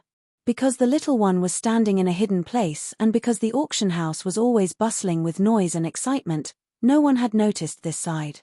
Hellion Vivian raised her eyebrows and looked at the demonic beast that was gasping for breath after being beaten up by the little one. Where did this thing come from? I don't know either. The little one was very angry when he talked about this matter. But the only thing I am sure of is that it came to snatch my meat bun. I had just taken a bite when it pounced on me from behind. It's so disgusting. Helion Wei knew that she would not be able to get anything out of a foodie, but Little Seven's combat skills were top-notch. She glanced at the magical beast on the ground again, and the corner of Helion Wei's mouth curled up. Your third brother is upstairs. The mission is over. Go and look for him first, but don't tell anyone about the appearance of the magical beast. I know. The little one put on a stern face and said, those people thought that third sister-in-law would definitely lose, so they were all running behind that Yun. They didn't even notice the appearance of the demonic beast. How stupid. Helion Vivian patted his head. Even if our little senior brother is a foodie, he is a smart foodie. Little Bald Head's face was cold and stern. He seemed to be embarrassed. He coughed softly and pretended to be serious. Third sister-in-law, you should keep this to yourself. Don't tell anyone. I am afraid that if others know, I will have more suitors. Helion Vivian's mouth twitched. Little Seven, how old are you? You already know how to have suitors. Third sister-in-law, go ahead. Little Bald Head licked his fingers and put on a serious face. I am going to find third brother and ask him what he wants to eat later. Helion Vivian looked at the little one who was wobbling as he walked. His two short legs were swinging back and forth, and he was muttering about all kinds of food. She put her hand on her forehead and smiled. He was still a foodie. However, this Murong Hongtu was more complicated than they thought. The battle spirit forces should not know that Murong Hongtu had been demonized. Moreover, the most important thing was to find out why he wanted to destroy the peaceful atmosphere here. After making arrangements for Little Seven, Helion Vivian did not stay any longer. She went back to the underground palace as fast as she could to report the completion of the mission. However, Little White and Yuan Ming seemed to be too quiet. Chapter 343. Could it be that he was affected by the resentment just now? Helion Vivian thought about it and called out, Yuan Xiaoming. Yes. Yuan Ming's deep voice came over. Compared to the usual evil aura, there was a deeper meaning to it. Helion Vivian raised her eyebrows. Are you still feeling unwell? No. Yuan Ming's lips curled up and his figure was faintly discernible. Woman, where did you learn the incantation you chanted at the auction just now? Helion Vivian stopped in her tracks and looked back with indifferent eyes. If I said that I just felt that I had seen a similar incantation before, would you believe me? Yuan Ming stared at her for a while and then smiled evilly. I believe you, but I didn't expect that I would actually make a contract with an exorcist. No wonder those elders call you the Phoenix Girl. The one they call the Phoenix Girl is not me, it's Helion Jiawa. Helion Vivian shrugged. Yuan Ming's thin lips curled up. Woman, you misunderstood me. What I meant was that the exorcist tribe is indeed powerful. In order to reincarnate, they made the world believe that the Phoenix Girl will rule the world. In fact, the Phoenix Girl mentioned here is the descendant of the exorcist tribe. According to the prophecy in the scripture, the descendant of the exorcist tribe will not be reincarnated easily unless the world is in chaos and the demons are invading. Xiao Bai also opened her mouth and said with cold eyes, now that the Exorcist 8 diagrams has reappeared in the world, it means that someone is trying to destroy the Taiji seal that suppresses the demons, so that the demons and ghosts that are suppressed in the underworld can be completely released. For thousands of years, the reason why humans have been able to live so peacefully is entirely because of the Taiji seal. If the Taiji seal is destroyed, it would be like tearing open a hole in the night sky. The demons would no longer care about the law pact and would go on a killing spree because to them, humans are the most delicious food. Helion Vivian was good at grasping the key points. You mean that the other party is doing so much, including Murong Hongtu's intention to destroy the Taiji seal? It's very possible. Xiao Bai nodded. Helion Vivian narrowed her eyes. It seems that we have to find the dean first and tell him everything. Yes. Whitey retracted its body. Helion Vivian continued to walk forward with a heavy heart. After entering the underground, the lighting was very poor. She did not know who had lit an oil lamp, but the depths of the tunnel flickered with dim candlelight, making it seem even more eerie. Hellion Vivian wrinkled her eyebrows. She was already walking very lightly, but in this narrow and circuitous passage, she was still so loud. It made people feel very uncomfortable, as if there were other creatures here other than her.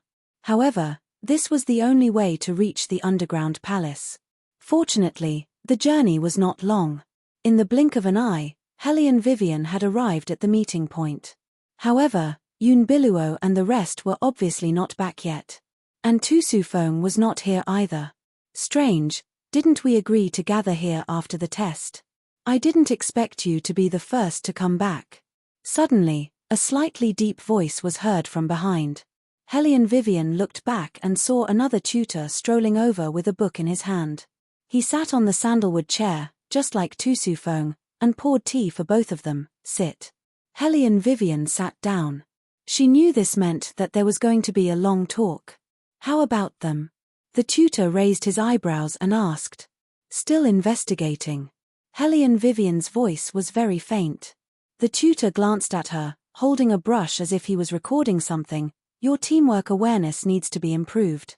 Hellion Vivian knew, but she could not cooperate even if she wanted to. What did you find out? The tutor spoke again. It turned out that he was asking while grading Hellion Vivian. Hellion Vivian looked at the black spot on his neck. Her eyes paused for a moment, and her mind was in a whirl. However, she casually told him what happened at the auction. However, she would always leave some leeway when she spoke. For example, she did not say a word about her ability and what Xiao Bai and the rest told her just now. However, this alone was enough to make the tutor's expression change. We only found out that Murong Hongtu is very likely to be illegally hunting for spiritual objects. I didn't expect him to. It's really shocking. Hellion Vivian brushed her long sleeves across the table, her fingers landing on the cup beside her. The tutor stopped what he was doing and took a sip of water from the cup beside him. It was obvious that he was digesting the news brought by Hellion Vivian. You said that you saw him demonize with your own eyes. The tutor seemed to have thought of something and suddenly raised his eyes. Hellion Wei was also drinking tea. When she heard his question, she nodded and said, but I don't think it's appropriate to use the word demonize to describe it. Murong Hongtu must have been possessed by something. The tutor sitting opposite her heard this and his attitude turned cold. He glared at her, possessed. Do you know what you're saying? You're a new member of the Battle Spirit Forces. How do you expect me to respond to such superstitious words? But this is the truth. Hellion Vivian calmly crossed her legs slightly, as if she was looking for a suitable excuse. To be honest, I don't believe that there is such a thing as possession in this world. But after seeing the black shadow above Murong Hongtu's head, I can't help but believe that he is indeed controlled by something. Actually, if there is such a thing as possession, why can't there be such a thing as possession? The tutor squinted his eyes, as if he was thinking about Hellion Vivian's words. According to what you said, he was no longer Murong Hongtu from the beginning? It's very possible. Hellion Vivian ran her fingers across the teacup. Moreover, the master that he mentioned is worth investigating. Besides, what Murong Hongtu did this time is illegal hunting for spiritual objects. I suspect that there is a possibility that someone who did the same thing as him could be possessed. The tutor frowned. Why do you think so? Hellion Vivian picked up the teacup and took a sip. It's very simple. Because the master that he mentioned needs a lot of bodies. But she still didn't know how Murong Hongtu was possessed. I didn't expect you to be so smart. The tutor smiled and stood up. He gestured with the teacup. Tusufeng really has a unique insight. Now it seems that he made the right choice. You won this test. Hellion Vivian smiled and accepted the compliment.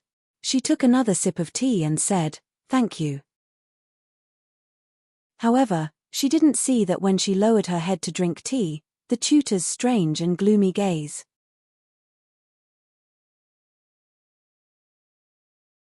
Chapter 344. The night was getting darker and darker. At this moment, Unveils, who was outside the academy, had also noticed the problem. After killing the guards with her bare hands, she found out that Murong Hongtu had been taken away by the royal family. What should we do? We haven't completed our mission yet. The other two young masters were sweating profusely. They had run back and forth, but they didn't have the slightest bit of harvest. Unveils thought about it and said, "We don't have much time left. We didn't expect the royal family to intervene this time. I'm sure the dean didn't expect this as well. Since things have come to this, we can only go back first." Go back? We didn't find anything. How are we going to explain it when we go back? Unveils glanced at the two men. Who said we didn't find anything? Murong didn't come here to participate in the auction. He came here to meet people. All the people he met were rich and noble merchants. The way they met was so secretive. He must be trying to hide something. As long as we tell the higher-ups, we'll have completed our mission. Why didn't I think of this? The young master's eyes lit up. Miss Yun, you're so thoughtful. Only the three of us have gotten the news. As for the others, let's not talk about them. Not to mention what Hellion Vivian could do. She definitely didn't get any news. She'll be the last one in the end. Unveils smiled gently. She looked at the darkening night and said slowly, "Since everyone thinks this is a good idea, let's go back. It's almost time." The two men naturally agreed. However, they did not know that the last one in their hearts had already arrived at the underground palace. However, the situation was a little bad. The candlelight in the middle of the palace swayed back and forth. The person sitting across from Hellion Wei put down his cup. Seeing that Hellion Wei's cup was empty, the corners of his mouth curled up into a sinister smile. That kind of smile could easily send chills down people's backs. Hellion Wei furrowed her eyebrows and still didn't move. That person said, "However, even if you win, you won't be alive to enjoy it." As soon as that person finished speaking, Hellion Vivian's fingers shook and her neck went limp. The water in the cup spilled out. Seeing this, the man slowly put down the teacup in his hand. "Are you feeling cold and dizzy? Enjoy the poison in this tea." After saying that, the man wanted to pack up and leave. "Are you sure you can walk?" To his surprise, Hellion Vivian still had the strength to raise her head. Hellion Vivian continued, "Shouldn't you be the one feeling cold and dizzy?" Suddenly, the man narrowed his eyes and clenched his trembling fingers. He glanced at Hellion Vivian, who should have fainted, and subconsciously looked at the teacup on the table. Hellion Vivian chuckled. "You think you can poison me with just a cup of water? You're underestimating me, Hellion Vivian." "You." The man wanted to reach out and pinch Hellion Vivian's neck, but he suddenly felt a sharp pain in his internal organs. This woman, she changed the teacup. Just when did this happen? Why didn't he notice it at all? Hellion Vivian stood up and looked at him casually. "You're good at acting. If it wasn't for the black spot on your neck, I wouldn't have noticed the problem with the 2 cups of water. It was the black spot that made me hesitate. Because Murong also had the same black spot on his hand, I guessed that everyone who drank the blood of spirit beasts would have a black spot on their body, like a mark. However, is the blood of spirit beasts really so good that even you, a teacher of the battle spirit forces, couldn't resist the temptation?" "Ha ha ha." That person laughed, blood flowing out of his mouth, and his expression became somewhat bewitched. "What do you know? Immortality, that is something that everyone wants.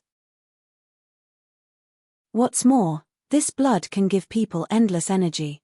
I did this just to make the battle spirit forces stronger. As for you, you've been a good-for-nothing since you were young. You only have eyes for one man, but you've forgotten your grandfather's instructions.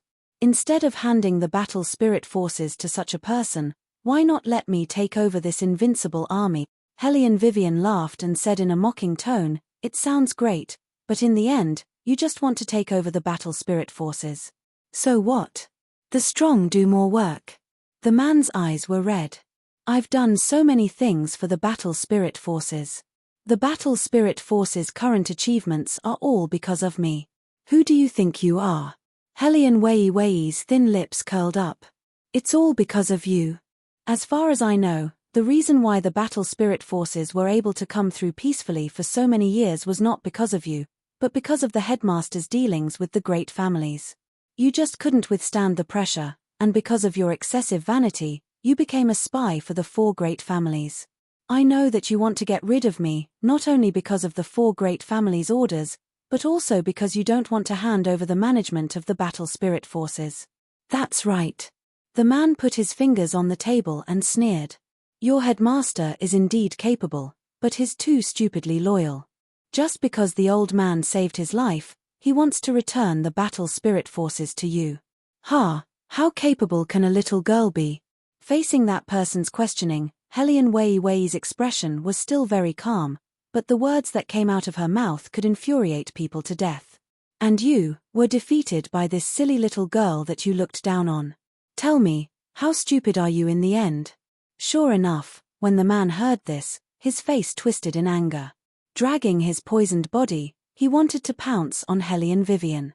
Helian Vivian narrowed her eyes, and just as she was about to get into a stance, she heard a bang. The man was knocked to the ground by a wooden stick that suddenly flew over. Helian Wei Wei turned her head and looked over, only to see Tu Su Feng, who was covered in a murderous aura, wearing a green robe, walking over. His pair of phoenix eyes flickered. Why are you here? The man spat out a mouthful of blood and looked at Tu Su Feng in disbelief. He had set a trap and made him go out of the city. When Tu Su Feng wasn't smiling, he gave off an oppressive aura. We've been together for so many years. You don't understand me, but I understand you very well. Why do you think I told you that Wei Wei had the military seal? It was just to test you, and you have disappointed me. So, you've been here all along? You've never gone out of the city. The man's eyes shook, as if he suddenly understood something. He was very unwilling. Tu Su Feng, you actually set a trap for me. You're tuning in to the Celestial War YouTube channel. Don't forget to subscribe and join us on this journey to catch the most captivating stories.